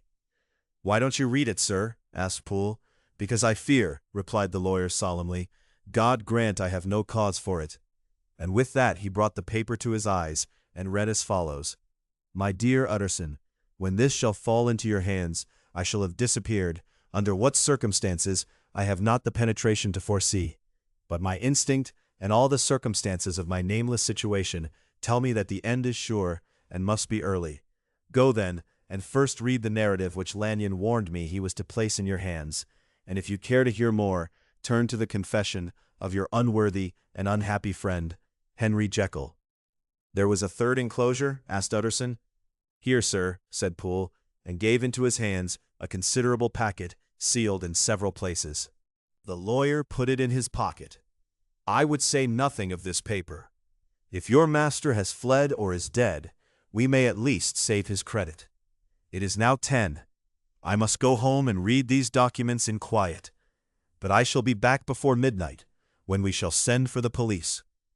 They went out, locking the door of the theater behind them, and Utterson, once more leaving the servants gathered about the fire in the hall, trudged back to his office to read the 2 narratives in which this mystery was now to be explained. Dr. Lanyon's narrative. "On the 9th of January, now 4 days ago, I received by the evening delivery a registered envelope, addressed in the hand of my colleague and old school companion, Henry Jekyll.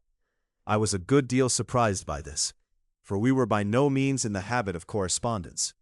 I had seen the man, dined with him, indeed, the night before, and I could imagine nothing in our intercourse that should justify formality of registration. The contents increased my wonder, for this is how the letter ran: 10 December, 1800. Dear Lanyon, You are one of my oldest friends, and although we may have differed at times on scientific questions, I cannot remember, at least on my side, any break in our affection.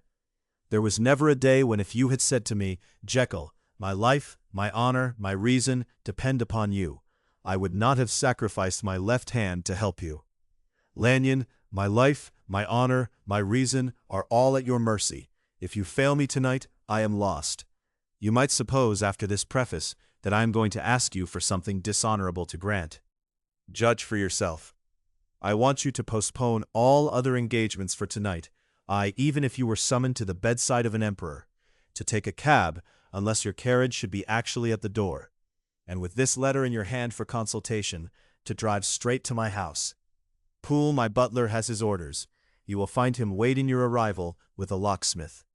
The door of my cabinet is then to be forced, and you are to go in alone, to open the glazed press, letter E on the left hand, breaking the lock if it be shut, and to draw out, with all its contents as they stand, the fourth drawer from the top, or which is the same thing, the third from the bottom. In my extreme distress of mind, I have a morbid fear of misdirecting you, but even if I am in error, you may know the right drawer by its contents, some powders, a file, and a paper book. This drawer I beg of you to carry back with you to Cavendish Square, exactly as it stands.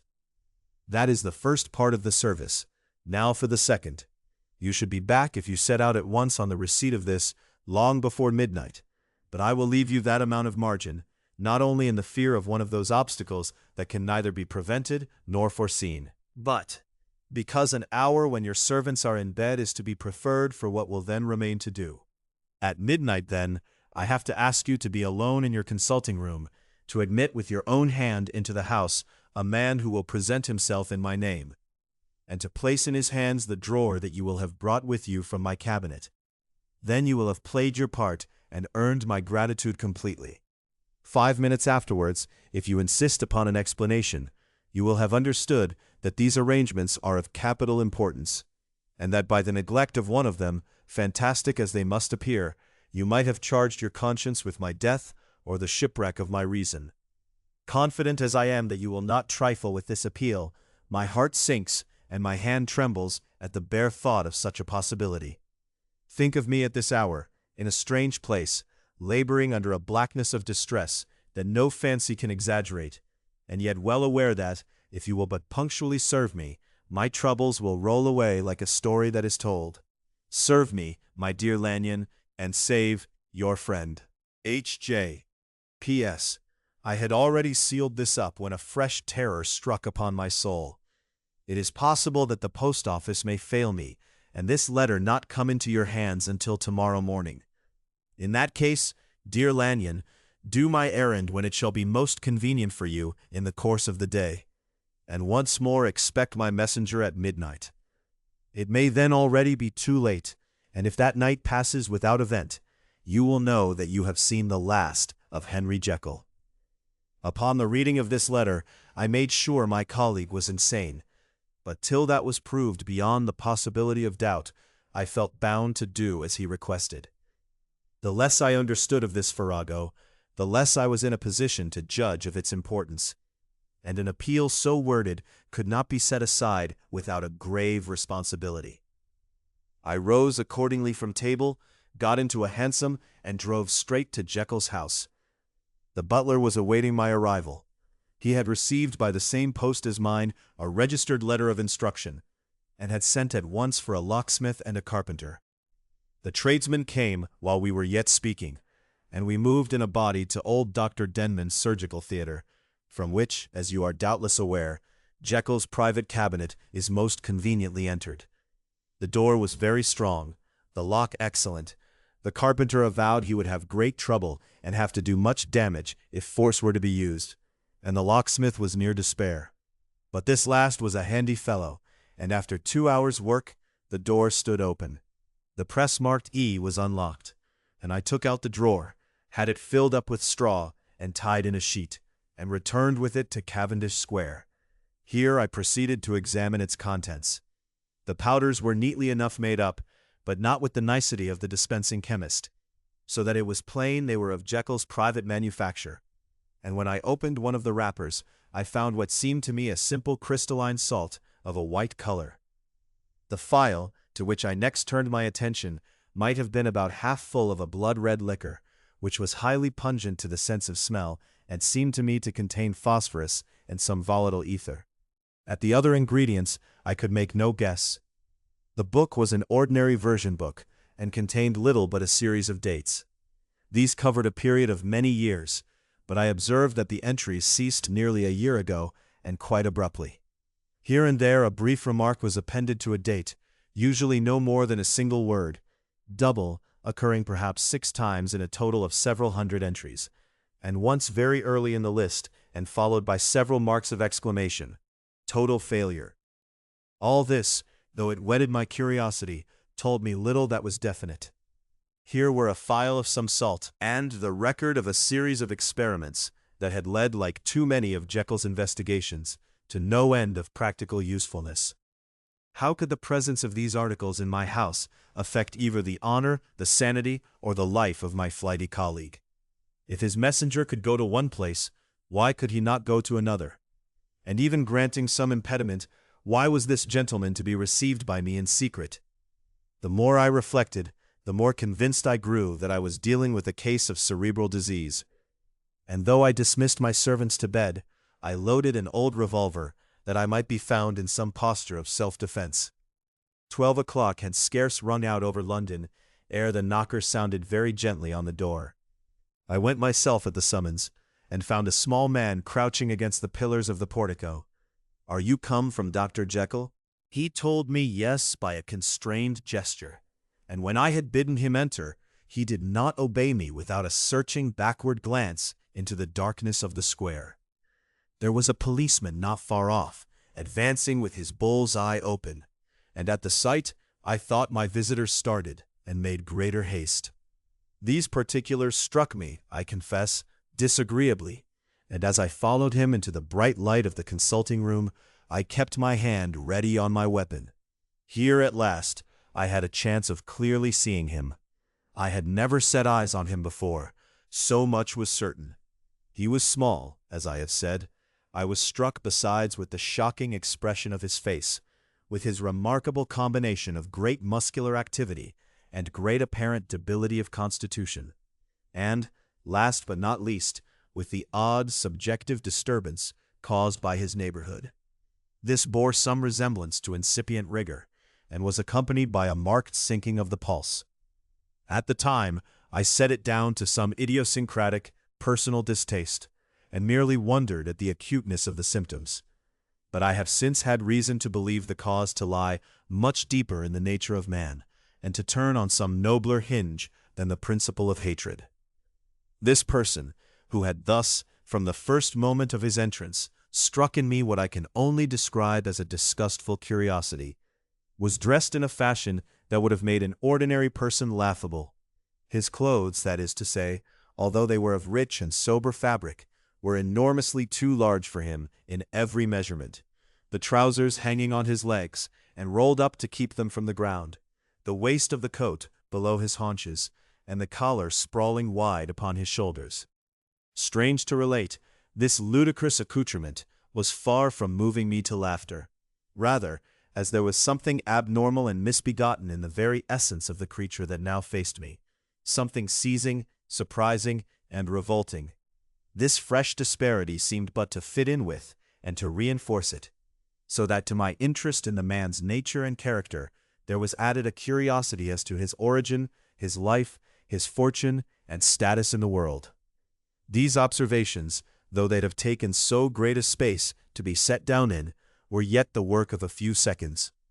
My visitor was, indeed, on fire with somber excitement. "Have you got it?" he cried. "Have you got it?" And so lively was his impatience that he even laid his hand upon my arm and sought to shake me. I put him back, conscious at his touch of a certain icy pang along my blood. "Come, sir," said I, "you forget that I have not yet the pleasure of your acquaintance. Be seated, if you please." And I showed him an example, and sat down myself in my customary seat, and with as fair an imitation of my ordinary manner to a patient as the lateness of the hour. The nature of my preoccupations and the horror I had of my visitor, would suffer me to muster. "I beg your pardon, Dr. Lanyon," he replied civilly enough. "What you say is very well founded, and my impatience has shown its heels to my politeness. I come here at the instance of your colleague, Dr. Henry Jekyll, on a piece of business of some moment, and I understood—" He paused and put his hand to his throat, and I could see, in spite of his collected manner, that he was wrestling against the approaches of the hysteria. I understood a drawer. But here I took pity on my visitor's suspense, and some perhaps on my own growing curiosity. "There it is, sir," said I, pointing to the drawer, where it lay on the floor behind a table and still covered with the sheet. He sprang to it, and then paused and laid his hand upon his heart. I could hear his teeth grate with the convulsive action of his jaws, and his face was so ghastly to see that I grew alarmed both for his life and reason. "Compose yourself," said I. He turned a dreadful smile to me, and as if with the decision of despair, plucked away the sheet. At sight of the contents, he uttered one loud sob of such immense relief that I sat petrified.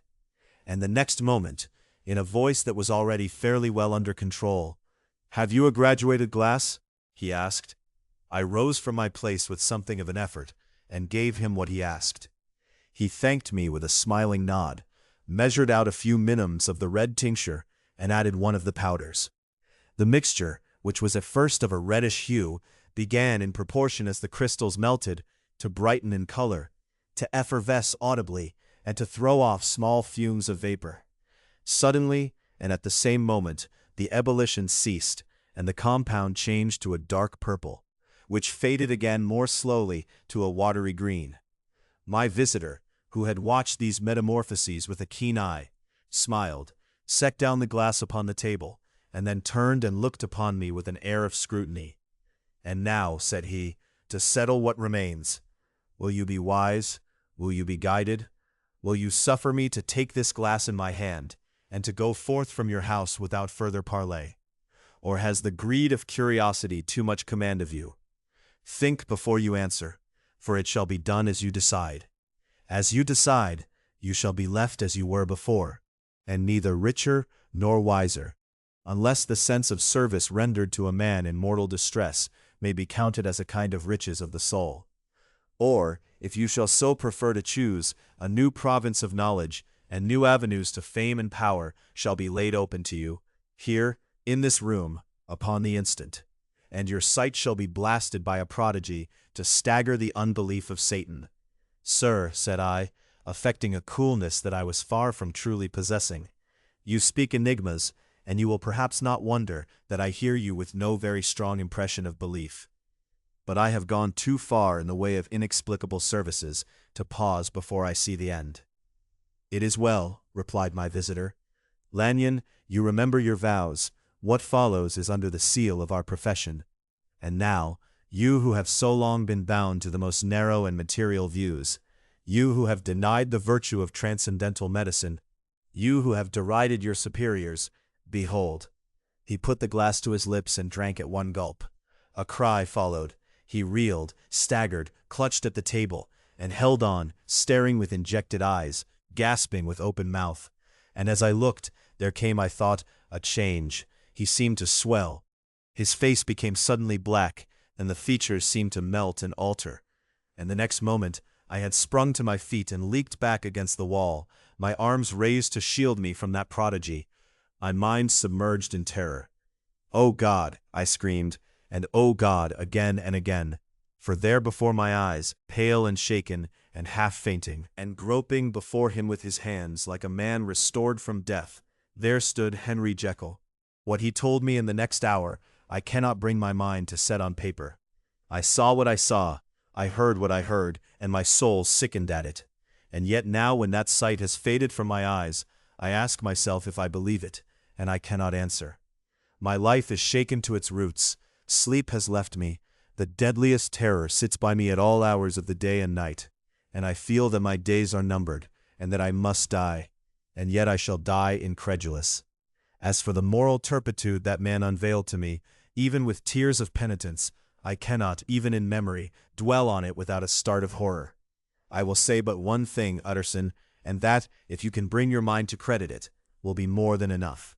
The creature who crept into my house that night was on Jekyll's own confession, known by the name of Hyde and hunted for in every corner of the land as the murderer of Carew. Hasty Lanyon, Henry Jekyll's full statement of the case. I was born in the year 18, to a large fortune, endowed besides with excellent parts, inclined by nature to industry, fond of the respect of the wise and good among my fellowmen, and thus, as might have been supposed, with every guarantee of an honorable and distinguished future.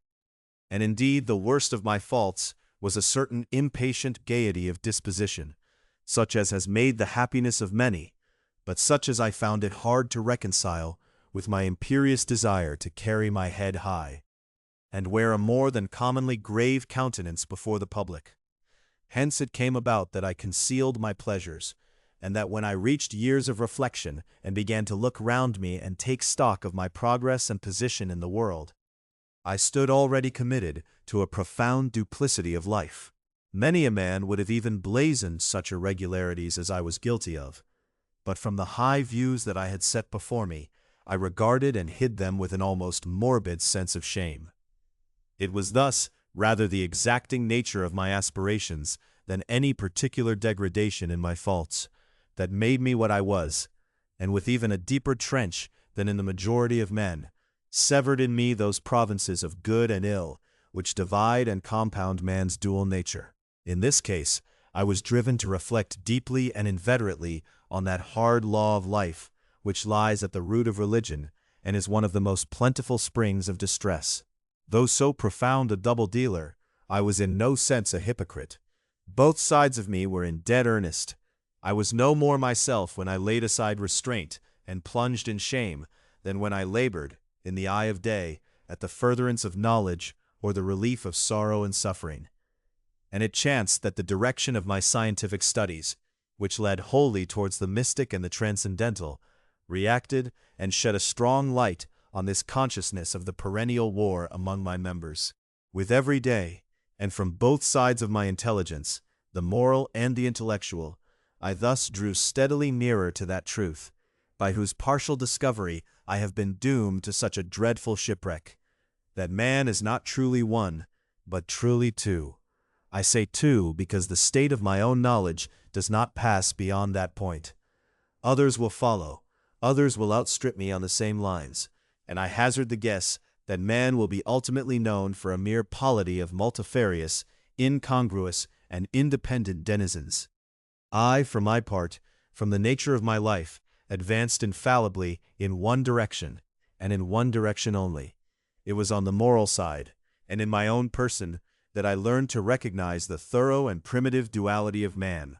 I saw that of the two natures that contended in the field of my consciousness, even if I could rightly be said to be either, it was only because I was radically both. And from an early date, even before the course of my scientific discoveries had begun to suggest the most naked possibility of such a miracle, I had learned to dwell with pleasure, as a beloved daydream, on the thought of the separation of these elements. If each, I told myself, could be housed in separate identities, life would be relieved of all that was unbearable. The unjust might go his way, delivered from the aspirations and remorse of his more upright twin, and the just could walk steadfastly and securely on his upward path, doing the good things in which he found his pleasure, and no longer exposed to disgrace and penitence by the hands of this extraneous evil. It was the curse of mankind that these incongruous faggots were thus bound together, that in the agonized womb of consciousness these polar twins should be continuously struggling. How then were they dissociated? I was so far in my reflections when, as I have said, a sidelight began to shine upon the subject from the laboratory table. I began to perceive more deeply than it has ever yet been stated the trembling immateriality, the mist-like transience of this seemingly so solid body in which we walk attired. Certain agents I found to have the power to shake and pluck back that fleshly vestment, even as a wind might toss the curtains of a pavilion.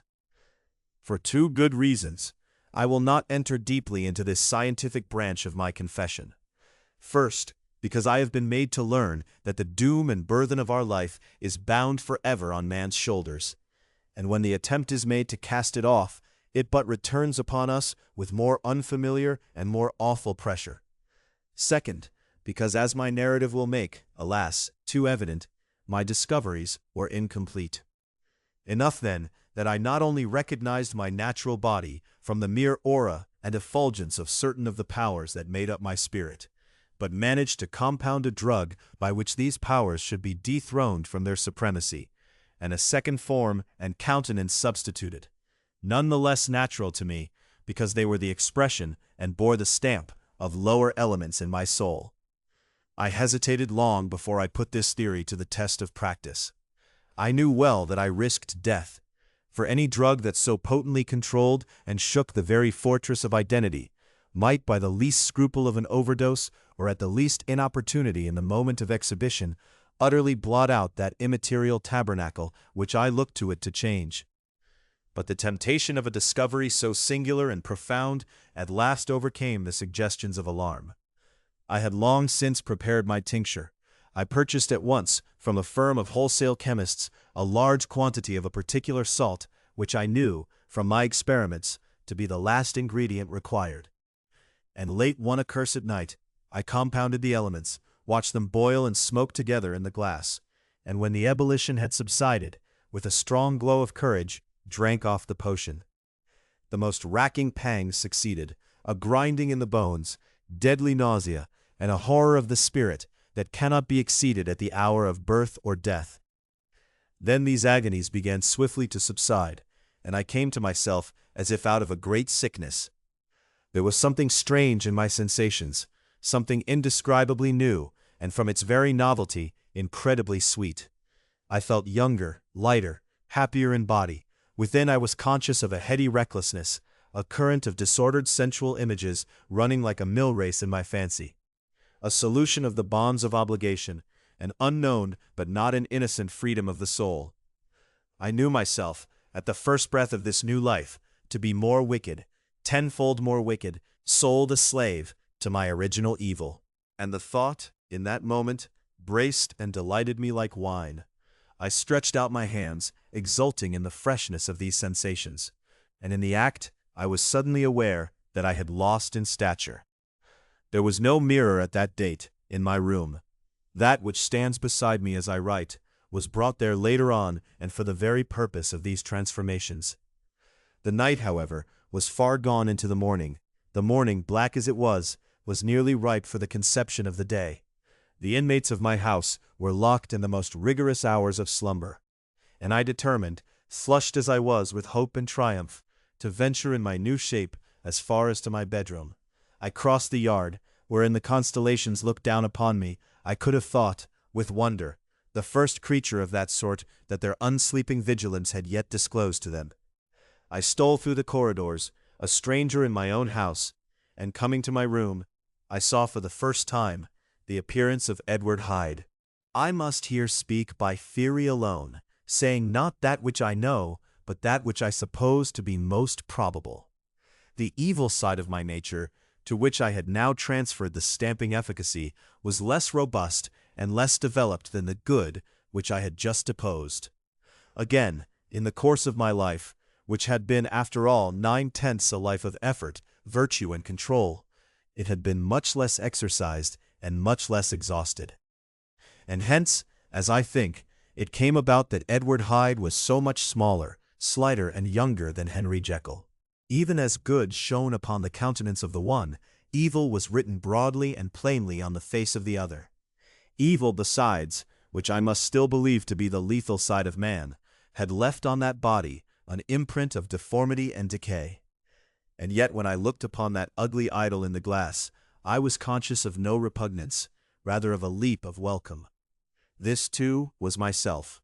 It seemed natural and human. In my eyes it bore a livelier image of the spirit. It seemed more express and single than the imperfect and divided countenance I had been hitherto accustomed to call mine. And in so far I was doubtless right. I have observed that when I wore the semblance of Edward Hyde, none could come near to me at first without a visible misgiving of the flesh. This, as I take it, was because all human beings as we meet them are commingled out of good and evil, and Edward Hyde, alone in the ranks of mankind, was pure evil. I lingered but a moment at the mirror. The second and conclusive experiment had yet to be attempted. It yet remained to be seen if I had lost my identity beyond redemption and must flee before daylight from a house that was no longer mine. And hurrying back to my cabinet, I once more prepared and drank the cup, once more suffered the pangs of dissolution, and came to myself once more with the character, the stature, and the face of Henry Jekyll. That night I had come to the fatal crossroads, and I approached my discovery in a more noble spirit. Had I risked the experiment while under the empire of generous or pious aspirations, all must have been otherwise. And from these agonies of death and birth, I had come forth an angel instead of a fiend. The drug had no discriminating action. It was neither diabolical nor divine. It but shook the doors of the prison house of my disposition, and like the captives of Philippi, that which stood within ran forth. At that time my virtue slumbered, my evil kept awake. My ambition was alert and swift to seize the occasion, and the thing that was projected was Edward Hyde. Hence, although I had now two characters as well as two appearances, one was wholly evil, and the other was still the old Henry Jekyll, that incongruous compound of whose reformation and improvement I had already learned to despair. Even at that time, I had not conquered my aversions to the dryness of a life of study. I would still be merrily disposed at times, and as my pleasures were, to say the least, undignified, and I was not only well known and highly considered, but growing towards the elderly man, this incoherency of my life was daily growing more unwelcome. It was on this side that my new power tempted me until I fell in slavery. I had but to drink the cup, to doff at once the body of the noted professor, and to assume, like a thick cloak, that of Edward Hyde. I smiled at the notion. It seemed to me at the time to be humorous, and I made my preparations with the most studious care. I took and furnished that house in Soho, to which Hyde was tracked by the police, and engaged as a housekeeper a creature whom I knew well to be silent and unscrupulous. On the other side, I announced to my servants that a Mr. Hyde, whom I described, was to have full liberty and power about my house in the square. And to parry mishaps, I even called and made myself a familiar object in my second character. I next drew up that will to which you so much objected, so that if anything befell me in the person of Dr. Jekyll, I could enter on that of Edward Hyde without pecuniary loss. And thus fortified, as I supposed, on every side, I began to profit by the strange immunities of my position. Men have before hired bravos to transact their crimes, while their own person and reputation sat under shelter. I was the first that ever did so for his pleasures. I was the first that could plod in the public eye with a load of genial respectability, and in a moment, like a schoolboy, strip off these lendings and spring headlong into the sea of liberty. But for me, in my impenetrable mantle, the safety was complete. Think of it, I did not even exist. Let me but escape into my laboratory door, give me but a second or two to mix and swallow the draught that I had always standing ready, and whatever he had done, Edward Hyde would pass away like the stain of breath upon a mirror. And there in his stead, quietly at home, trimming the midnight lamp in his study, a man who could afford to laugh at suspicion would be Henry Jekyll. The pleasures which I made haste to seek in my disguise were, as I have said, undignified. I would scarce use a harder term, but in the hands of Edward Hyde, they soon began to turn toward the monstrous. When I would come back from these excursions, I was often plunged into a kind of wonder at my vicarious depravity. This familiar that I called out of my own soul and sent forth alone to do his good pleasure was a being inherently malign and villainous. His every act and thought centered on self, drinking pleasure with bestial avidity from any degree of torture to another, relentless like a man of stone. Henry Jekyll stood at times aghast before the acts of Edward Hyde. But the situation was apart from ordinary laws and insidiously relaxed the grasp of conscience. It was Hyde, after all, and Hyde alone, that was guilty. Jekyll was no worse. He woke again to his good qualities seemingly unimpaired. He would even make haste, where it was possible, to undo the evil done by Hyde. And thus his conscience slumbered. Into the details of the infamy at which I thus connived, for even now I can scarce grant that I committed it, I have no design of entering. I mean but to point out the warnings and the successive steps with which my chastisement approached. I met with one accident which, as it brought on no consequence, I shall no more than mention. An act of cruelty to a child aroused against me the anger of a passer-by, whom I recognized the other day in the person of your kinsman. The doctor and the child's family joined him. There were moments when I feared for my life, and at last, in order to pacify their too just resentment, Edward Hyde had to bring them to the door and pay them in a check drawn in the name of Henry Jekyll. But this danger was easily eliminated from the future by opening an account at another bank in the name of Edward Hyde himself, and when by sloping my own hand backward I had supplied my double with a signature, I thought I sat beyond the reach of fate. Some 2 months before the murder of Sir Danvers, I had been out for one of my adventures, had returned at a late hour, and woke the next day in bed with somewhat odd sensations. It was in vain I looked about me. In vain I saw the decent furniture and tall proportions of my room in the square. In vain that I recognized the pattern of the bed curtains and the design of the mahogany frame. Something still kept insisting that I was not where I was, that I had not wakened where I seemed to be, but in the little room in Soho where I was accustomed to sleep in the body of Edward Hyde. I smiled to myself, and in my psychological way began lazily to inquire into the elements of this illusion, occasionally, even as I did so, dropping back into a comfortable morning doze. I was still so engaged when, in one of my more wakeful moments, my eyes fell upon my hand. Now the hand of Henry Jekyll, as you have often remarked, was professional in shape and size. It was large, firm, white and comely. But the hand which I now saw, clearly enough in the yellow light of a mid-London morning, lying half shut on the bedclothes, was lean, corded, knuckly, of a dusky pallor, and thickly shaded with a swart growth of hair. It was the hand of Edward Hyde. I must have stared upon it for near half a minute, sunk as I was in the mere stupidity of wonder, before terror woke up in my breast, as sudden and startling as the crash of cymbals, and bounding from my bed I rushed to the mirror. At the sight that met my eyes, my blood was changed into something exquisitely thin and icy. Yes, I had gone to bed Henry Jekyll, I had awakened Edward Hyde. How was this to be explained? I asked myself, and then with another bound of terror, how was it to be remedied? It was well on in the morning, the servants were up, all my drugs were in the cabinet. A long journey down 2 pairs of stairs, through the back passage, across the open court, and through the anatomical theater, from where I was then standing horror-struck. It might indeed be possible to cover my face, but of what use was that, when I was unable to conceal the alteration in my stature? And then with an overpowering sweetness of relief, it came back upon my mind that the servants were already used to the coming and going of my second self. I had soon dressed, as well as I was able, in clothes of my own size, and soon passed through the house, where Bradshaw stared and drew back at seeing Mr. Hyde at such an hour and in such a strange array.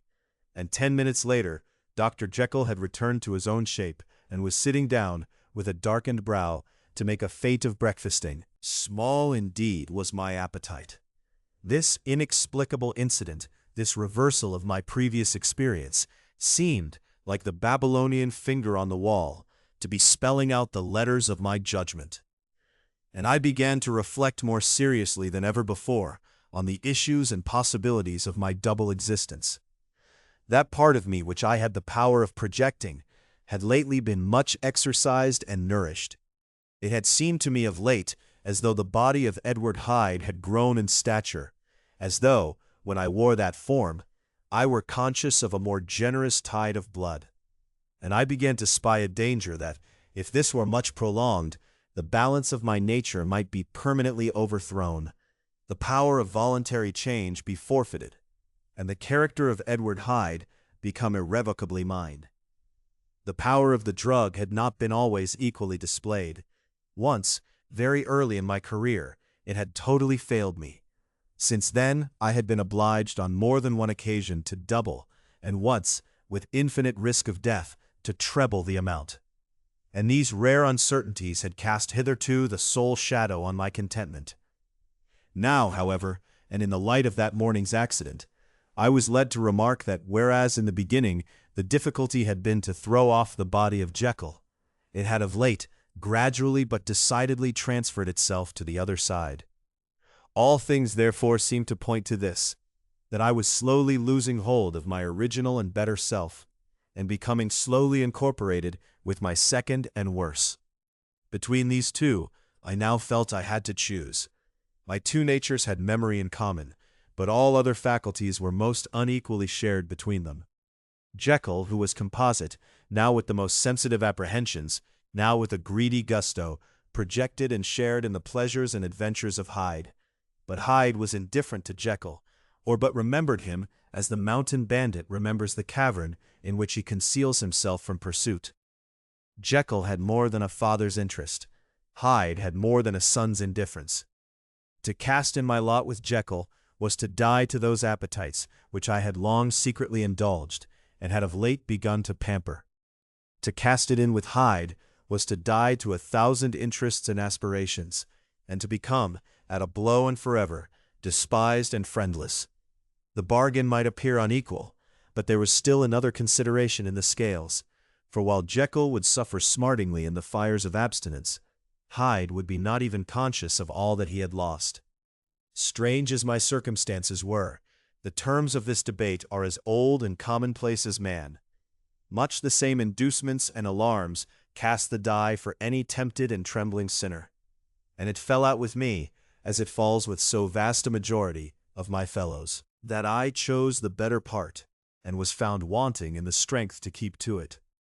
Yes, I preferred the elderly and discontented doctor, surrounded by friends and cherishing honest hopes, and bade a resolute farewell to the liberty, the comparative youth, the light step, leaping impulses and secret pleasures that I had enjoyed in the disguise of Hyde.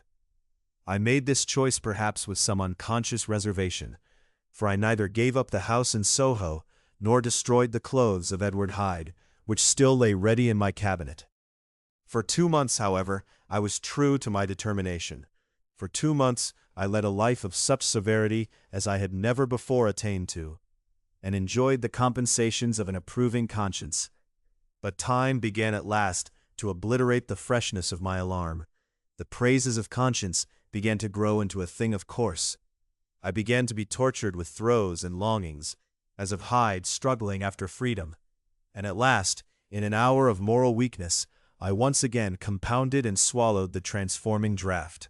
I do not suppose that, when a drunkard reasons with himself upon his vice, he is once out of 500 times affected by the dangers that he runs through his brutish physical insensibility. Neither had I, long as I had considered my position, made enough allowance for the complete moral insensibility and insensate readiness to evil, which were the leading characters of Edward Hyde. Yet it was by these that I was punished. My devil had been long caged. He came out roaring. I was conscious, even when I took the draught, of a more unbridled, a more furious propensity to ill. It must have been this, I suppose, that stirred in my soul that tempest of impatience with which I listened to the civilities of my unhappy victim. I declare, at least, before God, no man morally sane could have been guilty of that crime upon so pitiful a provocation, and that I struck in no more reasonable spirit than that in which a sick child may break a plaything. But I had voluntarily stripped myself of all those balancing instincts by which even the worst of us continues to walk with some degree of steadiness among temptations. And in my case, to be tempted, however slightly, was to fall. Instantly the spirit of hell awoke in me and raged. With a transport of glee, I mauled the unresisting body, tasting delight from every blow. And it was not till weariness had begun to succeed that I was suddenly, in the top fit of my delirium, struck through the heart by a cold thrill of terror. A mist dispersed. I saw my life to be forfeit, and fled from the scene of these excesses, at once glorying and trembling, my lust of evil gratified and stimulated, my love of life screwed to the topmost peg. I ran to the house in Soho, and to make assurance doubly sure, destroyed my papers. Thence I set out through the lamplit streets, in the same divided ecstasy of mind, gloating on my crime, light-headedly devising others in the future, and yet still hastening and still hearkening in my wake for the steps of the avenger. Hyde had a song upon his lips as he compounded the draught, and as he drank it, pledged the dead man. The pangs of transformation had not done tearing him before Henry Jekyll, with streaming tears of gratitude and remorse, had fallen upon his knees and lifted his clasped hands to God. The veil of self-indulgence was rent from head to foot. I saw my life as a whole. I followed it up from the days of childhood, when I had walked with my father's hand, and through the self-denying toils of my professional life, to arrive again and again, with the same sense of unreality, at the damned horrors of the evening. I could have screamed aloud. I sought with tears and prayers to smother down the crowd of hideous images and sounds with which my memory swarmed against me, and still, between the petitions, the ugly face of my iniquity stared into my soul. As the acuteness of this remorse began to die away, it was succeeded by a sense of joy. The problem of my conduct was solved. Hyde was thenceforth impossible. Whether I would or not, I was now confined to the better part of my existence. And oh, how I rejoiced to think of it! With what willing humility I embraced anew the restrictions of natural life. With what sincere renunciation I locked the door by which I had so often gone and come, and ground the key under my heel. The next day came the news that the murder had not been overlooked, that the guilt of Hyde was patent to the world, and that the victim was a man high in public estimation. It was not only a crime, it had been a tragic folly. I think I was glad to know it. I think I was glad to have my better impulses thus buttressed and guarded by the terrors of the scaffold. Jekyll was now my city of refuge. Let but Hyde peep out an instant, and the hands of all men would be raised to take and slay him. I resolved in my future conduct to redeem the past, and I can say with honesty that my resolve was fruitful of some good. You know yourself how earnestly, in the last months of the last year, I labored to relieve suffering. You know that much was done for others, and that the days passed quietly, almost happily for myself. Nor can I truly say that I wearied of this beneficent and innocent life. I think instead that I daily enjoyed it more completely. But I was still cursed with my duality of purpose. And as the first edge of my penitence wore off, the lower side of me, so long indulged, so recently chained down, began to growl for license. Not that I dreamed of resuscitating Hyde. The bare idea of that would startle me to frenzy. No, it was in my own person that I was once more tempted to trifle with my conscience. And it was as an ordinary secret sinner that I at last fell before the assaults of temptation. There comes an end to all things. The most capacious measure is filled at last, and this brief condescension to my evil finally destroyed the balance of my soul. And yet I was not alarmed. The fall seemed natural, like a return to the old days before I had made my discovery. It was a fine, clear January day, wet underfoot where the frost had melted, but cloudless overhead. And the Regent's Park was full of winter chirrupings and sweet with spring odors. I sat in the sun, on a bench, the animal within me licking the chops of memory, the spiritual side a little drowsed, promising subsequent penitence, but not yet moved to begin. After all, I reflected, I was like my neighbors. And then I smiled, comparing myself with other men, comparing my active goodwill with the lazy cruelty of their neglect. And at the very moment of that vainglorious thought, a qualm came over me, a horrid nausea, and the most deadly shuddering.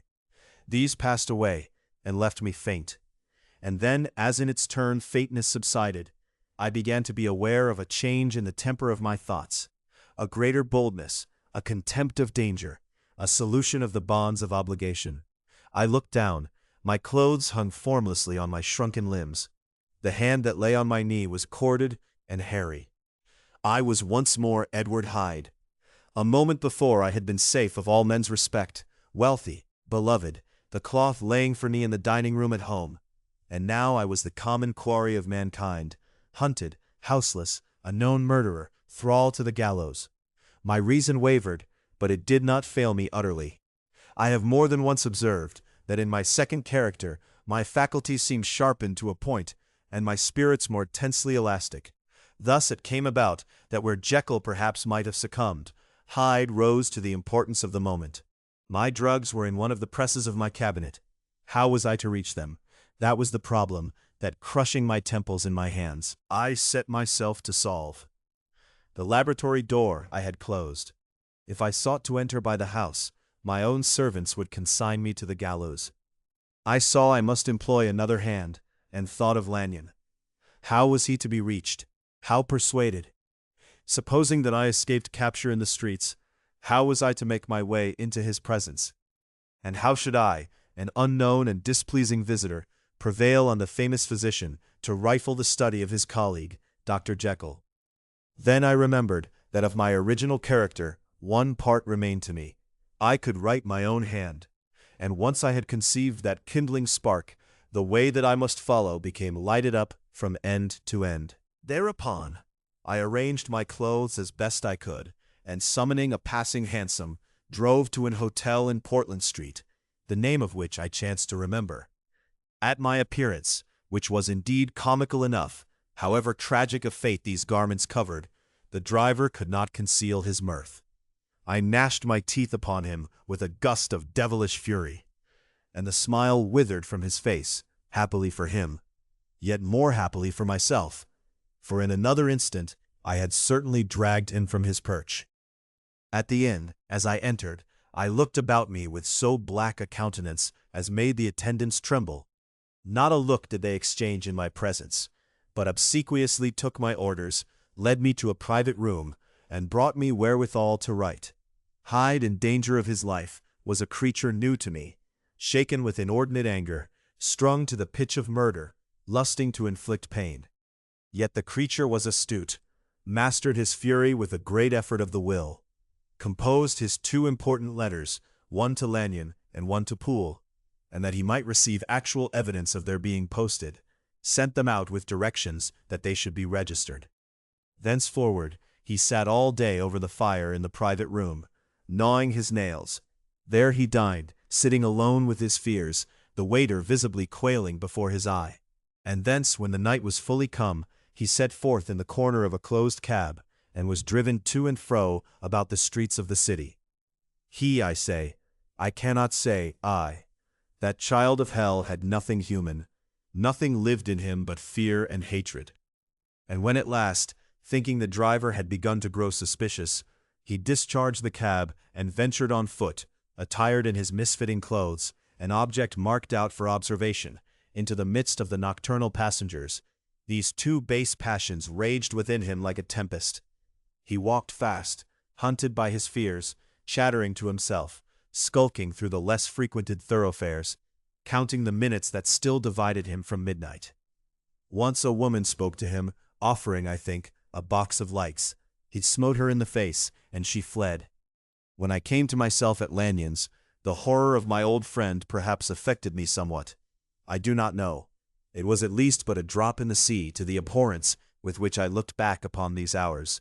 A change had come over me. It was no longer the fear of the gallows, it was the horror of being Hyde that racked me. I received Lanyon's condemnation partly in a dream. It was partly in a dream that I came home to my own house and got into bed. I slept after the prostration of the day, with a stringent and profound slumber, which not even the nightmares that wrung me could avail to break. I awoke in the morning shaken, weakened, but refreshed. I still hated and feared the thought of the brute that slept within me, and I had not, of course, forgotten the appalling dangers of the day before. But I was once more at home, in my own house, and close to my drugs, and gratitude for my escape shone so strong in my soul that it almost rivaled the brightness of hope. I was stepping leisurely across the court after breakfast, drinking the chill of the air with pleasure, when I was seized again with those indescribable sensations that heralded the change. And I had but the time to gain the shelter of my cabinet before I was once again raging and freezing with the passions of Hyde. It took on this occasion a double dose to recall me to myself. And alas, 6 hours after, as I sat looking sadly in the fire, the pangs returned, and the drug had to be re-administered. In short, from that day forth it seemed only by a great effort, as of gymnastics, and only under the immediate stimulation of the drug, that I was able to wear the countenance of Jekyll. At all hours of the day and night, I would be taken with the premonitory shudder. Above all, if I slept or even dozed for a moment in my chair, it was always as Hyde that I awakened. Under the strain of this continually impending doom, and by the sleeplessness to which I now condemned myself, even beyond what I had thought possible to man, I became in my own person a creature eaten up and emptied by fever, languidly weak both in body and mind, and solely occupied by one thought, the horror of my other self. But when I slept, or when the virtue of the medicine wore off, I would leap almost without transition, for the pangs of transformation grew daily less marked, into the possession of a fancy brimming with images of terror, a soul boiling with causeless hatreds, and a body that seemed not strong enough to contain the raging energies of life. The powers of Hyde seemed to have grown with the sickliness of Jekyll, and certainly the hate that now divided them was equal on each side. With Jekyll it was a thing of vital instinct. He had now seen the full deformity of that creature that shared with him some of the phenomena of consciousness, and was co-heir with him to death. And beyond these links of community, which in themselves made the most poignant part of his distress, he thought of Hyde, for all his energy of life, as of something not only hellish, but inorganic. This was the shocking thing, that the slime of the pit seemed to utter cries and voices, that the amorphous dust gesticulated and sinned, that what was dead and had no shape should usurp the offices of life. And this again, that insurgent horror was knit to him closer than a wife, closer than an eye, lay caged in his flesh, where he heard it mutter and felt it struggle to be born, and at every hour of weakness, and in the confidence of slumber, prevailed against him, and deposed him out of life. The hatred of Hyde for Jekyll was of a different order. His terror of the gallows drove him continually to commit temporary suicide, and return to his subordinate station of a part instead of a person. He loathed the despondency into which Jekyll was now fallen, and he resented the dislike with which he was himself regarded. Hence the ape-like tricks that he would play me, scrawling in my own hand blasphemies on the pages of my books, burning the letters and destroying the portrait of my father. And indeed, had it not been for his fear of death, he would long ago have ruined himself in order to involve me in the ruin. But his love of life is wonderful. I go further. I, who sicken and freeze at the mere thought of him, when I recall the abjection and passion of this attachment, and when I know how he fears my power to cut him off by suicide, I find it in my heart to pity him. It is useless, and the time awfully fails me, to prolong this description. No one has ever suffered such torments, let that suffice. And yet even to these, habit brought, no, not alleviation, but a certain callousness of soul, a certain acquiescence of despair. And my punishment might have gone on for years, but for the last calamity which has now fallen, and which has finally severed me from my own face and nature. My provision of the salt, which had never been renewed since the date of the first experiment, began to run low. I sent out for a fresh supply and mixed the draught. The ebullition followed, and the first change of color, not the second. I drank it, and it was without efficiency. You will learn from Poole how I have had London ransacked. It was in vain, and I am now persuaded that my first supply was impure, and that it was that unknown impurity which lent efficacy to the draught. About a week has passed, and I am now finishing this statement under the influence of the last of the old powders. This, then, is the last time, short of a miracle, that Henry Jekyll can think his own thoughts, or see his own face, now how sadly altered, in the glass.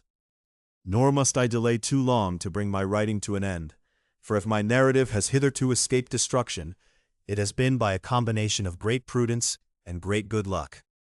Should the throes of change take me in the act of writing it, Hyde will tear it in pieces. But if some time shall have elapsed after I have laid it by, His wonderful selfishness and circumscription to the moment will probably save it once again from the action of his ape-like spite.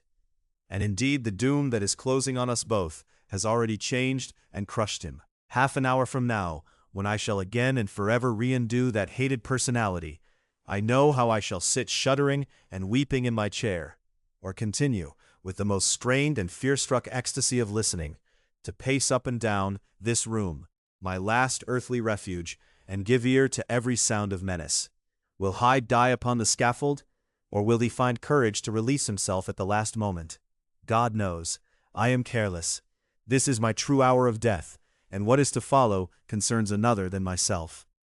Here then, as I lay down the pen and proceed to seal up my confession, I bring the life of that unhappy Henry Jekyll to an end.